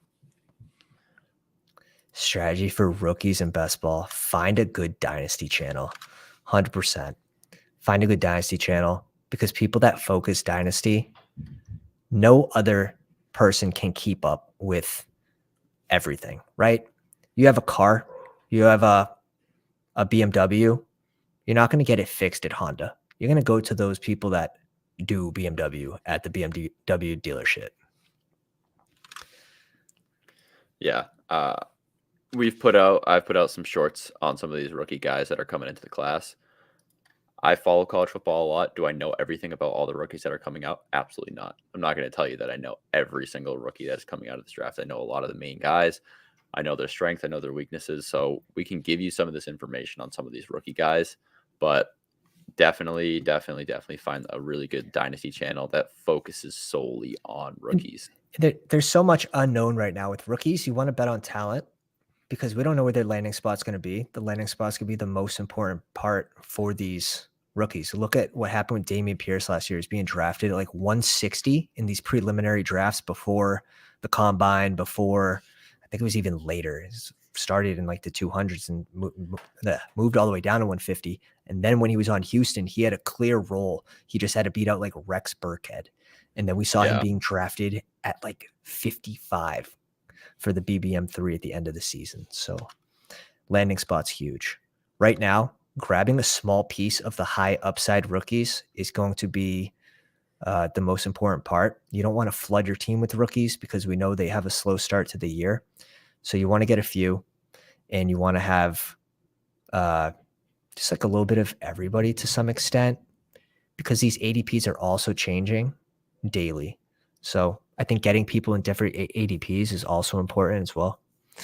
It's just there's so many strategies, and it's going to be tough to know. We're going to look back. Everyone's going to look back after the combine and after the NFL draft and be like, wow, this team's dead because I have two rookie running backs. I needed one of them to hit, and one's playing behind Tony Pollard and Zeke, and the other one's a third stringer on Green Bay because you just don't know. So right now there's a little bit of luck involved, but you can pass more lineups forward if your roster construction is good because everyone's going to miss on these rookies. Everyone's going to miss to some extent. If you're doing enough drafts, you're going to miss. Yeah. So with that in mind, you can still cash while missing. You just have to have the right roster construction. Right here, we have 3 solid running backs with defined roles. We can now take a risk later in the draft with 2 rookies and try to hit another rookie that has a large role in the offense. So it gets into like advanced roster construction to some extent. And we are going to be coming out with a draft guide on YouTube on all these different points. So look out for that. I'm in the middle of scripting that right now. The fun one. It's a fun one.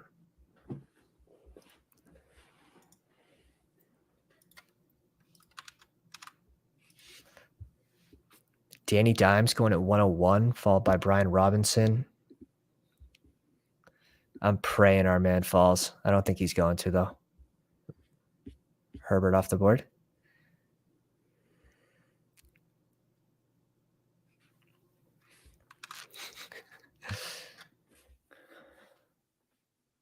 Wonder if Tyler knows who we're going. I'm trying to look at the board right now to see if he was taken early, but I have a strong lean as to where you're heading right now. I have a strong lean. Oh, all right. We can release it because I don't think he's a pounder. We need some Rachaad White at this ADP. Please. Lenny news came out. He's being released. That's why I was Oh looking my like God, this 2 is the rounds perfect advanced. pick. This is the perfect pick for this kid's squad. Oh, it really The is. He's gone only wide perfect receiver. pick. Absolute Might even value be pick.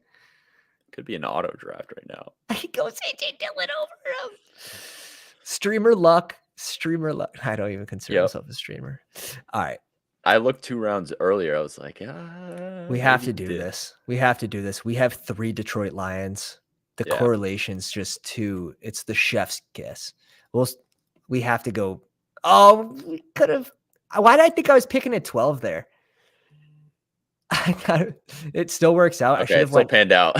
What's crazy is he actually did go a third QB. So maybe my dumb luck actually panned out. That's hysterical. But definitely should have went running back there, thinking that he wasn't going to need a QB. That's hysterical. Are you guys doing another draft after this one? Best Man Podcast. This is going to be the last draft. We might jump into a rookies and sophomores draft real quick because those only take like 8 to 10 minutes. So you can try to jump in that with us at the end here. Those are super quick, and it's just going to be the rookies and the sophomores. It's a 4-man draft. I'll pull it up. Let's pull it up for the people here. Let's show the people. Definitely, if you aren't already, hit that subscribe button so you can hop into the next live stream that we do draft probably later this week. We will definitely be doing these multiple times a week moving forward. We've been live 7 of the last 8 days or 8 of the last 9 days. And one of those days I work 16 hours. So yeah, this is rookies and sophomores. It's going to be a $10 draft. It's 37% full, 11,200 people. Let's see. You got 1 QB, 1 running back, 2 wide receivers, a flex, and 7 bench spots. And it's gonna run like a tournament, right? So at the end of 14 weeks, 1 out of 4 teams will move on. In the last round, I believe there's 56 teams left. Playing for 20K. So it's interesting. Let's bring up I guess it's not there. I don't know why it's not showing that draft that I did, but I had a rookies and sophomore squad that I posted last night that I thought came out really strong. Oh my God, Bry H in the chat. Of course. He gets me addicted on the rookies and sophomores draft. I end up doing a few more today off stream. He just said, do one to end the night. So I did it. And I'm like, fuck, I actually like these a lot. They're so fast, so addicting. But yeah, you could check our Twitter for that squad. I think it came out super strong.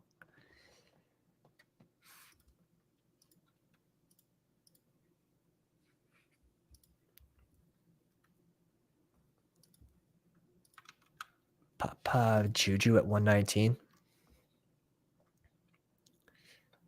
I wouldn't be surprised if I have 0 Juju. Let's peek the exposures not here. The highest on Juju, even if he does return to Kansas City. 0. Not the highest on him. I own 0 Juju. I think this is like, I feel like this is his ceiling. If he returns to KC, like he needs to return to KC to pay this out. That's my opinion. Yeah. Cortland Sutton.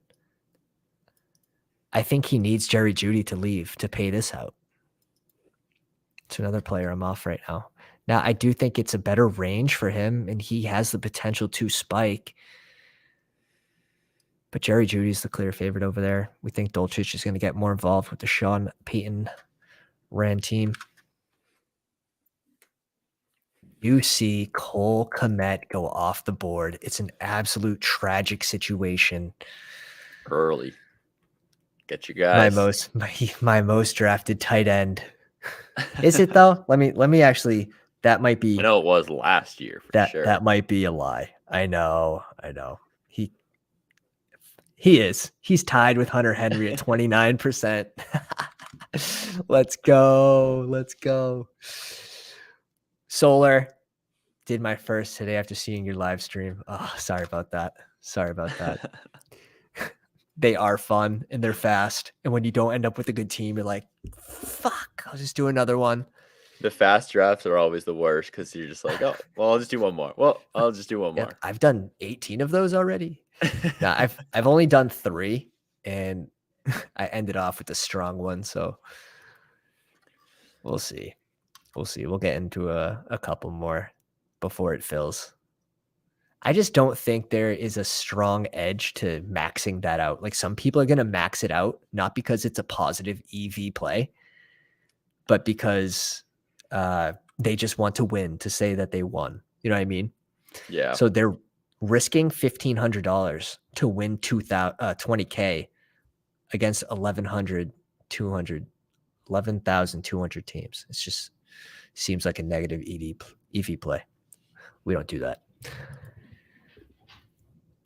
You want Greg Dulcich? I think you need it for the build here. No tight ends right now. I mean, unless you go 3 late. I think I'm going to double tap. I think I'm going to double tap receiver.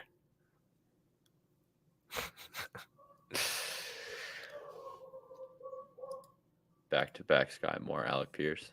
Yeah. Okay. Let's see what he does. Let's see what he does. We only have 4 receivers, so I think like we have to catch up here. I'm okay with risking it. Sky Moore typically goes at what? 150. So when we get back to us, it's going to be 155. So I don't expect Sky Moore to be there. And again, at 155, Alec Pierce goes at 153. So if we want him, we have to pick him now. I think this is an interesting, nice little select. Maybe a like Dalton Kincaid ends up in Detroit too. I think this is going to be a Kincaid squad. He's going to be a rookie prospect, one of those pass-catching tight ends. Yeah.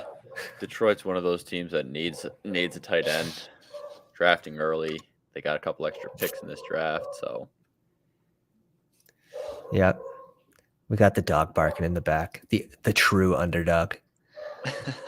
Tucker, the Wheaton Terrier. Al Lazard off the board at 135. Doesn't excite me. Let's see how Art's doing. Devontae Adams, Jonathan Taylor, DeAndre Hopkins, Lamar Jackson, Tyler Lockett, Dalvin Cook, Evan Ingram, Darren Waller, Elijah Moore, DPJ, Kayshon Boutte, and David Montgomery. Solid. I think the Montgomery pick fits too. Pretty much guaranteed to find a role in an offense, even if it's just change of pace and third down, which I think that's enough to provide fantasy football value. The receiver room's nasty. Devontae Adams, Hopkins in the third, Tyler Lockett, followed by Elijah Moore, who should be going earlier. I like the DPJ pick too. I like that high upside rookie stack there. Yeah, I like that build right now. Yep, super strong, Art. Super strong. We are, and he got the rookie, and we didn't even. Art selected a rookie on the live stream on 2/28/2023. Just had to document that real quick.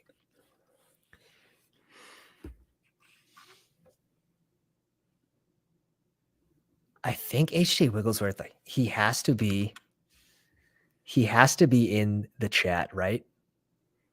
But he doesn't reveal himself. He is a shadow amongst us. He is a shadow.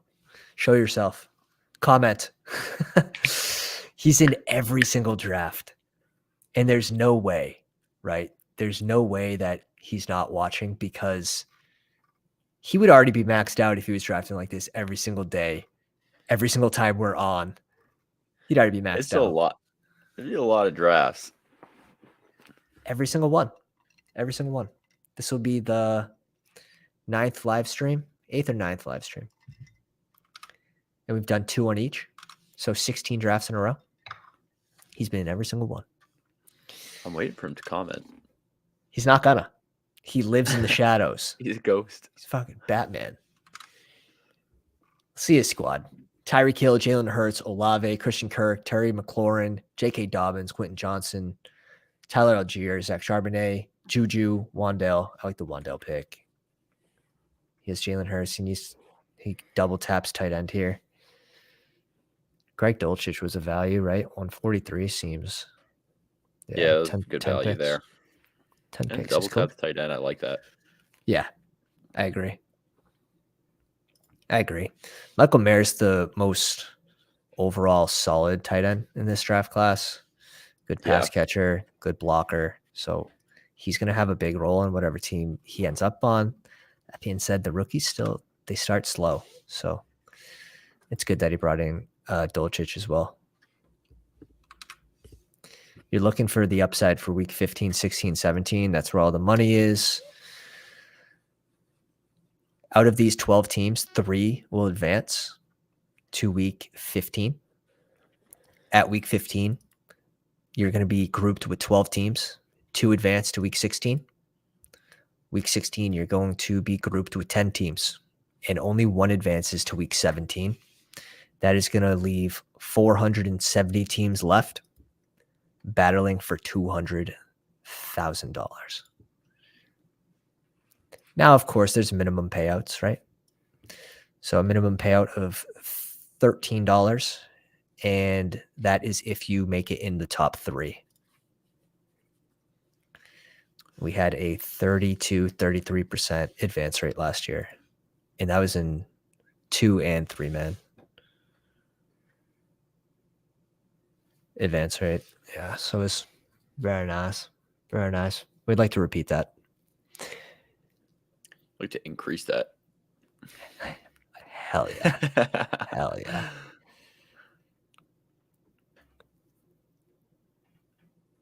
Yeah. Higbee's interesting there. I'm just going to go 3 late tight ends, I think. I think we're strong at running back. Curtis Samuel is just staring me down, like directly into my eyes. We're double tap. I think we're double tapping. If not,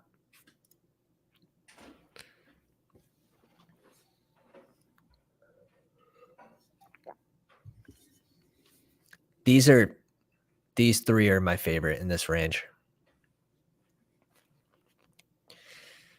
Our wide receiver room. Thornton.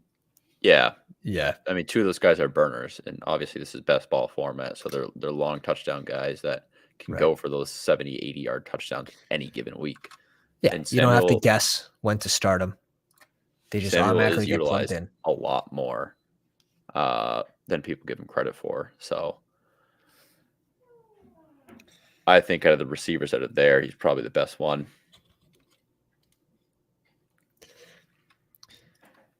I don't know if he's the best one, but I do want to even out my exposure a little bit, having 38% of Tyquan Thornton's. It's not a bad thing because if Myers and Aguilar move on, Tyquan Thornton's going to go down to this 110 range, very easily past Zay Jones, past MT, past Joshua Palmer, probably right here, right next to DPJ. That's where Tyquan Thornton will be going when we get the news that New England has moved on from Aguilar and Myers. And that's what you kind of expect. I mean, maybe not so much Myers. Myers was one of the more consistent guys for him, but 100 targets. I mean, you kind of expect him to move on from Nelson Aguilar. The production was never really there. But the money that he was commanding, it's just super not worth it. Yeah, and he's serviceable, right? But he's like a wide receiver 4, so. And he was being paid like a wide receiver 2. Yeah, well, he had. Where was he? Was he at Tennessee when he had like a really good season or 2, and then he came over and then we paid him. Yeah. So, yeah, he's known for the meme of the guy in the news saying that like the building was on fire, so like the lady like dropped her baby out the window and the guy caught the baby. So the news reporter was interviewing him, and he goes, "Yeah, Philly fan. He goes, yeah, we out here catching babies." unlike Aguilar. And it's just like, damn, right on the news, called out on live TV. Ah, man, it's absolutely classic. If you haven't seen it, So funny. it's classic. Why you gotta do that to him live?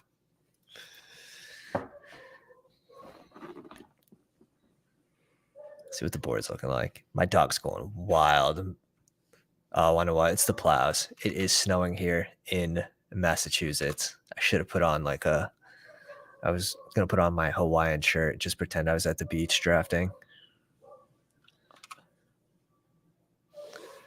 Just a sec. Let's see.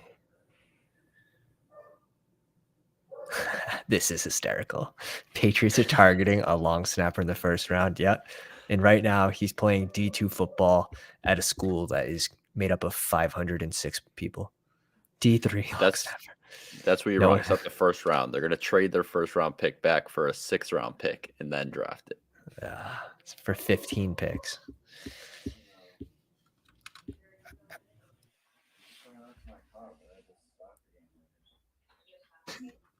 Had to yell up to the wife there.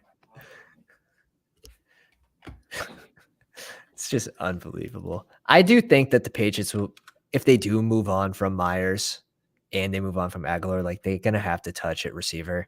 And one of those guys that they could potentially bring in, which scares me for his upside, would say Flowers, BC kid, an unreal prospect. His tape is so exciting to watch. It's just if he ends up in New England, you're jarring dead. Yeah. You're jarring dead with that pick. The We don't know size how to. always kind of makes me nervous for receivers that typically play the outside, like I touched on the last Oh, live stream. come on. But Come on. out of the slot, like His size scares you probably more than Mac Jones? If it's gonna be as a a problem, it's 5'9" gonna be receiver. Mac Jones. As a 5'9" receiver, you're gonna get a little shell shock when you go up against 6'4" corners in the NFL who's got 7-foot wingspan. It's gonna be a lot different than playing UMaine. Tyler Lockett's 5'10". Yeah. Plays the outside. 1 inch is a big difference, man. Doesn't matter when you're burning people on the sideline. All right. We caught up a little bit at tight end here. This might be a 4 tight end build. Just gonna have to see who comes back to us. I don't typically like going 4 tight ends, but I think you're strong enough at running back. I think we're strong enough at QB to not have to go another QB. Yeah. We're strong at running back. We can bring in one more. So one of these 4 picks will be a running back. One should probably be a receiver still. A.J. Brown and Amon-Ra St. Brown, super strong start. But having 2 players on Detroit, if they have a bad week, if Goff has a bad week, I should say, or if Jamal Williams decides to score all 4 touchdowns that week, might have a couple off weeks. So we'll see who falls. It's pretty much going to be let the value fall, and we'll see then. Guys, if you're new to the stream and you're just joining us, we're doing the big board draft on Underdog Fantasy. And if you like best ball content, why don't you hit that subscribe button? It's going to come with our free draft guide. DM us on Twitter at Fantasy Dog Pound. Completely free player write-ups. And I can already tell the pounders have been reading it because that last draft with 9 pounders was tough.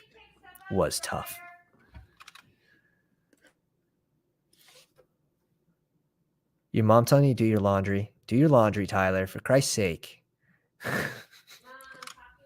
Man, it's It's a tough crazy out here. household right now. It's a crazy household right now. Jerick McKinnon at 191. Chances he returns to KC? Or chances they just look to find someone in the draft? That's the scare about Isaiah Pacheco, is that KC might do that. Followed by McCole Hardman. 2 players that might not be on KC next year. I find it hard to believe that they will sign McCole Hardman. Yeah, McCole Hardman's free agent. Found that on the draft guide. Confirmed. Zach Evans at 195. I think that's a nice range for Zach Evans to take a risk on a rookie running back, going 15 picks after ADP.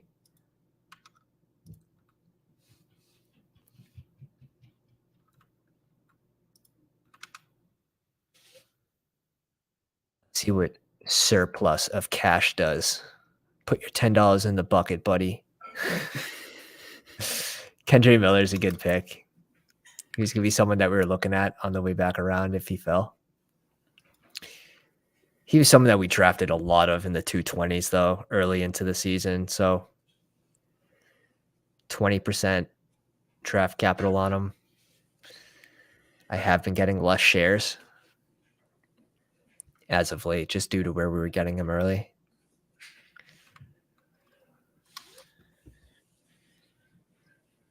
Bobby Trees goes at 198.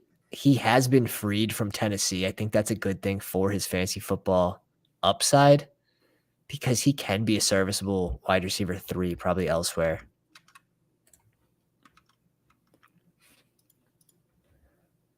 Yeah, Tennessee was kind of a dead spot for him. He thought he was going to come in and be wide receiver 1 for a little while. Had the injury, obviously, but he never really got his feet settled and just ever made a name for Tennessee. Yeah, and obviously Tennessee's a run-heavy offense. Tannehill went down, so it was kind of a wash of a year for him. We will definitely be going Rashawn Johnson here. If he falls, 20 picks would be a nice little value. I don't know why this team with 3 running backs wouldn't take a shot on a Rashawn Johnson. Was, yeah, 100%. 100%.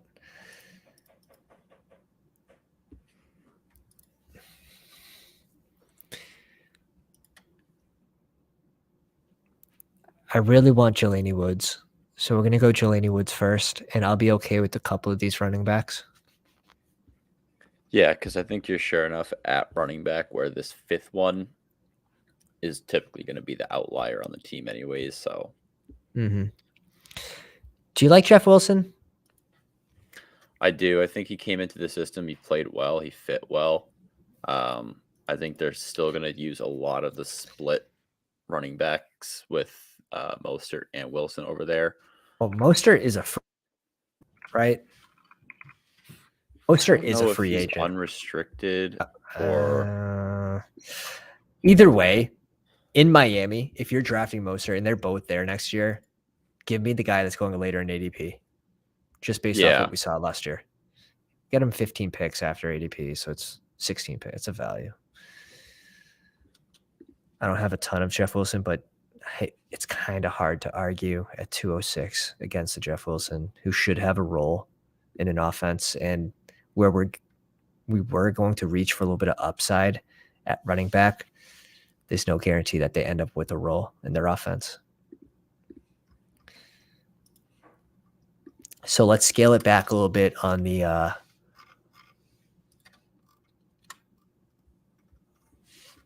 rookie running back take, where we have a guy following 15 picks in ADP. Yeah. As much as I love drafting 1 or 2 rookie running backs each draft, I think this team ended up super strong with the Rachaad White at this ADP is nuts. After the news that Lenny is most likely not returning to the team, been released. Pick 110. He shouldn't be going after. He should be going before ADP after that news. So cash it in. Cash I don't in. know if a lot of people caught up on that news yet.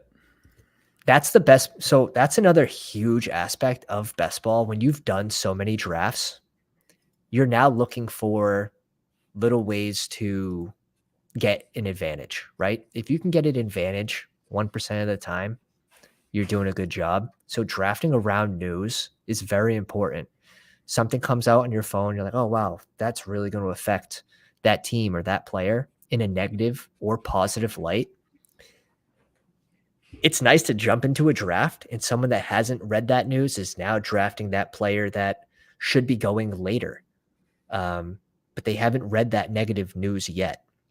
So someone's eating that chalk, like they're eating that negative ADP pick, or maybe it's someone that is traded into a good situation or something like that. Like after these rookies, and you can guarantee these ADPs are going to change after the combine, just after how they test on the 40 is going to affect where they're picked. If you're if you're doing these drafts during the combine, like we're going to be, you get that news first. And the thing is, like, you don't want to reach on them where it's not worth it. You want to sort of pick a ADP where you think they land. And that's the first thing we did with the news about Rashad White. Where would he be going on average after the news about Lenny? And for me, it's right after James Conner in that range. Put him in front of the rookie here, clear role as the number one running back. AJ Dillon, we just saw that, what's his face, Aaron Jones restructured his contract, so he's back in Green Bay. Khalil Herbert, there's some unknowns right now about David Montgomery, but their O-line isn't as strong as Tampa Bay's. Give me the player playing behind the better line at running back. Brian Robinson has Gibson breathing down his neck. Miles Sanders, we don't know where he's going to be next season, even if he is in Philly. I think that's the best landing spot for him. But are they going to pay him? We'll see. Zach Charbonnet, we don't know where he's going to end up. I think one of the most likely places is Chicago. So that could be bad for Khalil Herbert. So put Rashad White right in this range, right? Let's say he goes at pick 97. That's where you have him in your mind. If you pick him at 97, you're not gaining an advantage. You're gaining an advantage if you pick him at, 106, 104. But yeah, you sort of have to pick out an ADP where you think they should be going. Little tip. Bryce Erickson says, keep pounding. Dun-dun-dun. Appreciate you for coming out to the live stream, Bryce. Long time pounder since the days of two people in the live chat. That's facts. That is facts. We remember. All right. What are we doing here with the squad? We have 2 picks left. We're strong at QB. I don't think a Ritter helps us anyways. Yeah. Running back, tight end. I mean, Hunter Henry did kind of fall to us. I think he's the best value pick left on the board. And maybe a Kenny McIntosh, who should really test well this week in the combine, pass catching back. I don't think this guy is going to go another running back where he has 2 tight ends. I think he's more likely to go Hunter Henry. Yeah. So maybe he was looking at Sam Laporta, one of the prospects coming out of college. Darnell Washington, another one, 6'7", absolute monster. I just don't think he commands a lot of targets. Like, he's going to be living in the red zone. That's where he's going to make his money, is in the red zone. Yeah. I think depending on his landing spot too in the draft, that is going to change drastically from being, ADP of 224 or 234. I think he could scoot up a lot. I know they're tracking him right now around the second, third round, like mid-second, early third. Real quick, we're up 15 seconds. I think we have enough touches here with this running back room. I was going to say, running back room, Jeff Wilson, I think is absolutely shared up. I like Nathaniel Dell. I like Cedric Tillman. Give me the guy who declares early, though, in my opinion. Sure. So this, going back to the last draft, we wouldn't be going a Greg Dortch here, because what does Greg Dortch do for this team, right? How does Greg Dortch spike into this roster? He doesn't. So that's where I would like an upside rookie. Obviously, they have downsides too, but that's part of the risk about drafting this early in the offseason. So always a fun time. All right, we are going to jump in for Bry H into one sophomores and rookies draft And it's a 4. The draft size is 4. I've done 3 of these, and I've liked 1.5 of my squads. 3, 2, 1. We're joining. Let's see if any pounders are in there. Yep, Bry got in. Justin Herzeg on Twitter. Someone just posted someone just added him because Justin's like, oh, I want to interview some streamers. Like, who do you think we should interview? And our man Pounder puts us in that winner's circle along with Pat Corain and other names from ETR. Like, we appreciate you. Like, that's super aggressive, but we'll take it. We'll take it. Love it. Thank you. All the time. All love. You want to know what? All 3 of my drafts were from the 4 spot as well.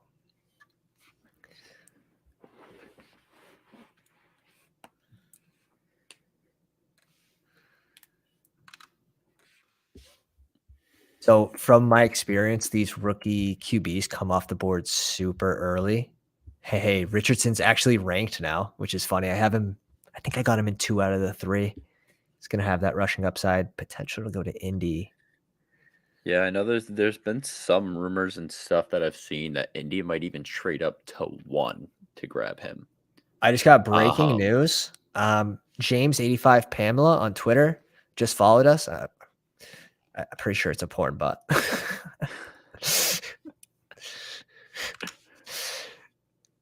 Deny. So you have to start 2. Let's go over this real quick for the people in the chat. 1 QB, 1 running back, 2 wide receivers, 1 flex. So you do have to start 2 receivers.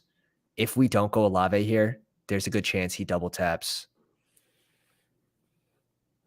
I was gonna say double taps receiver, but now that's double tap running back.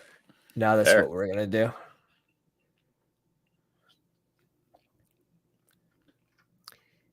Kenny Pickett gives you an advantage, right? Because he has a clear role in the offense. We already know what team he's on, and he's probably going to pair him with George Pickens.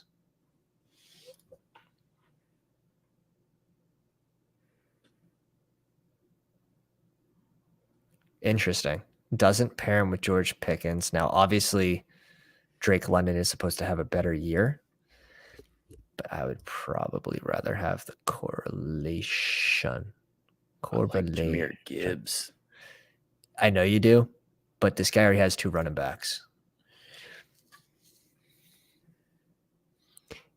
And there's starting running backs down here like Rachaad White. That is a stupid value right now. Yeah. Now, obviously, we need QBs, right? These 2 teams both have their QBs. If we just don't go QB here, there's a chance he double taps QB and we're out. We lose. It's a 2 QB start? We're out. It's a 1 QB start, but you're drafting rookies that might get 4 points, might not play. Oh, because it's a 7 bench spot. Okay, I see what it is now. I'm going Anthony Richardson in front of Will Levis all day. I think we need to do that. These 2 guys are sharp. Justin Herzig's extremely sharp. And Brian's sharp because he's part of the pound. Facts. Let's see Bry. Get the Rachaad White stack for week 18.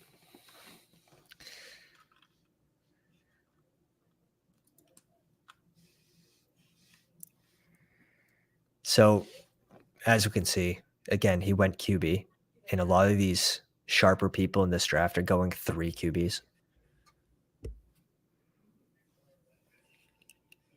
And we still have value at wide receiver here. Lots of values. I would like to bring on a Dotson or Jameson Williams to this team. I wouldn't be surprised if he goes Jameson Williams. We want 1 receiver here, and then we're going to go 1 running back here. Either Pacheco, probably an Algier. Interesting. I think you have to go Jameson Williams, right? Even though we have the correlation, I think you still go Williams.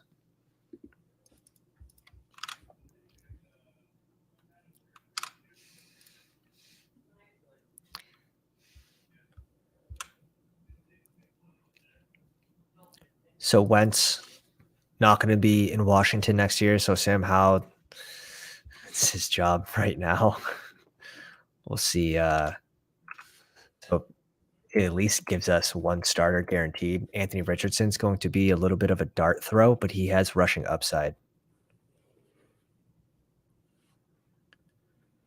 Do we think 4 running backs get picked? We're risking it. We're risking it. I'm okay if Rachaad White's our RB1 at this point. That's how I'm drafting this team.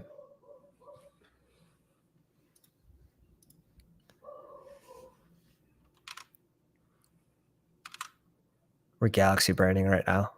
The next 2 picks, if the next 2 picks are running backs, like I think this squad's extremely strong. Extremely strong. If A-Chain down here. Okay. Look at that, dude. Look at the value falling to us at running back.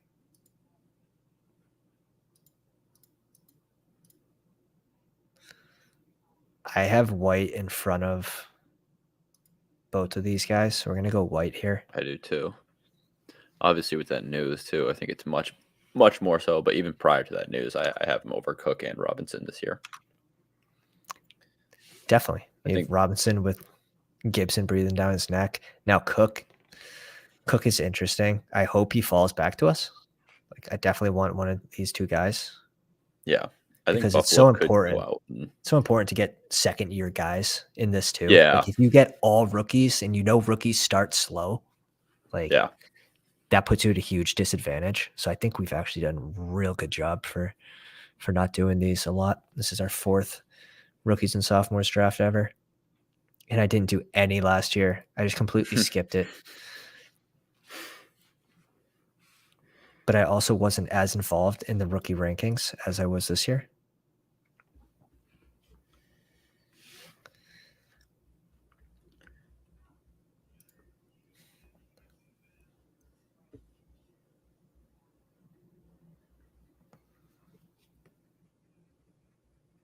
Guys, tweet at Justin Herzeg. Let him know we're here. Let him know he's drafting next to someone that probably just donated $10 to him. that's the realistic take. So if the rookie was here, we were gonna go him. Let's go Alec Pierce again for some correlation potentially with Anthony Richardson going to Indy.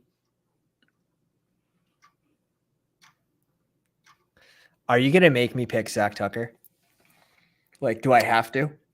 No. I definitely won't make you do anything. I mean, you have full control over the buttons over there, so I can't force you to do it. I love the pick. I think he's going to be one of the best running back. Like he's sneaky, will be one of the best running backs in this draft class. A-Chain's another guy who I think you're going to see fly up draft boards after the combine. Yeah, but I'm not convinced he'll have that like 3 down so roll. much like either. He's like a gadget guy, right? He's far just because too of his size to get a full 3 down roll. He's not a good blocker. He's 5'9". Right. You just run right through him. Yeah, he isn't the strongest runner, but north and south wise. But man, he can make people miss in the open field, and he just kind of swirls around tacklers. So he's going to be a good playmaker, but not a 3 down back. Guys, if you're just joining us, we're doing a rookies and sophomores draft. It's four teams. You're drafted 1 QB, 1 running back, 2 receivers, a flex, and 7 bench spots. First place is $20K. 1 team of 4 will move on from week 14 to week 15. And wow, I mean, these are just glaring values to me. We have how many picks? 2 picks. 1 has to be a running back. I think 1 can be a receiver. I mean, I think it's a flip of the coin. Thornton, I think you have a little bit more. I like Thornton. I like Thornton here. Yeah, I do too. I think you have more like kind of upside with him because there's probably going to be less options. If Zach Charbonnet falls to here, we're probably done at running back instead of Sean Tucker. Just kidding. I'm just trying to trigger you. It's cool. No, I like Charbonnet more than Tucker, but I do think Tucker, like, I think Tucker is going to fall later into the NFL draft, and he's going to be kind of one of those like middle end of the season. You're going to see him trend upward and get a huge snap share increase. Bri, how'd we do? How'd the team come out? I think Shaheed's a good pick there. Matt Corral's interesting as just a third QB, because obviously this QB room's kind of shady. So it gives us a little something. What do you think? Yeah, I like it. It's no guarantee that he's going to be the starter, but Dude, did I have Dolce? Oh, you want to know what? I have my shit set from auto to 2 QBs, I guess. That's so weird when you have someone. I didn't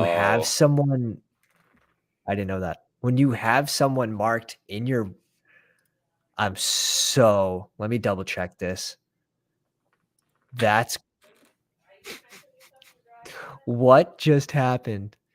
My QB limit's set to 3. Is there a 2 QB max in that? No. What just happened? Someone, like, I have to go back and rewatch that because we had him queued up. We didn't have Dolchich queued up, did we? Someone in the chat, did I have Dolchich queued up? No way. If I did, it was an accidental click. Oh, Like, that's wild. Guys, I hope you enjoyed the live stream. Got a little bit of comedy there at the end for you. Absolute galaxy brain move. Greg Dolchich going to have an enormous year. It's going to be actually the winning pick. We're going to look back on this day. Greg Dolchich, 2 touchdowns, week 17. What just happened? Market guys down. But honestly, if you enjoyed the live stream, drop a like. We truly appreciate it. We hope we see you guys in the next best ball draft live stream, probably going to be tomorrow at 6 to 8 p.m. Eastern. Hit the bell for notifications so you know when we go live, and you can jump in these drafts with us and make this harder than it has to be for us drafting with the Pounders. Also, reach out to us on Twitter. DM me your email. You're a follower of the Pound on YouTube. I will send you the free draft guide with player write-ups. And yeah, Tyler, any final words for the Pound? Just make sure you hit that sub button and hit us up on Twitter so you can get that draft guide. I mean, we saw it already in our last draft. A lot of people joining in, a lot of people drafting with us, a lot of people seeing what we're doing and they're liking it. And it was a tough draft. So competition's stiff now. Take a look. We did move Josh Allen and Jalen Hurts into the yellow territory. So super interesting. We got player write-ups. I think everyone could really benefit from the guide, even if you are a sharp. We do have some statistics I deep dove into. So guys, again, appreciate it. And gals, have a great night. Pounders.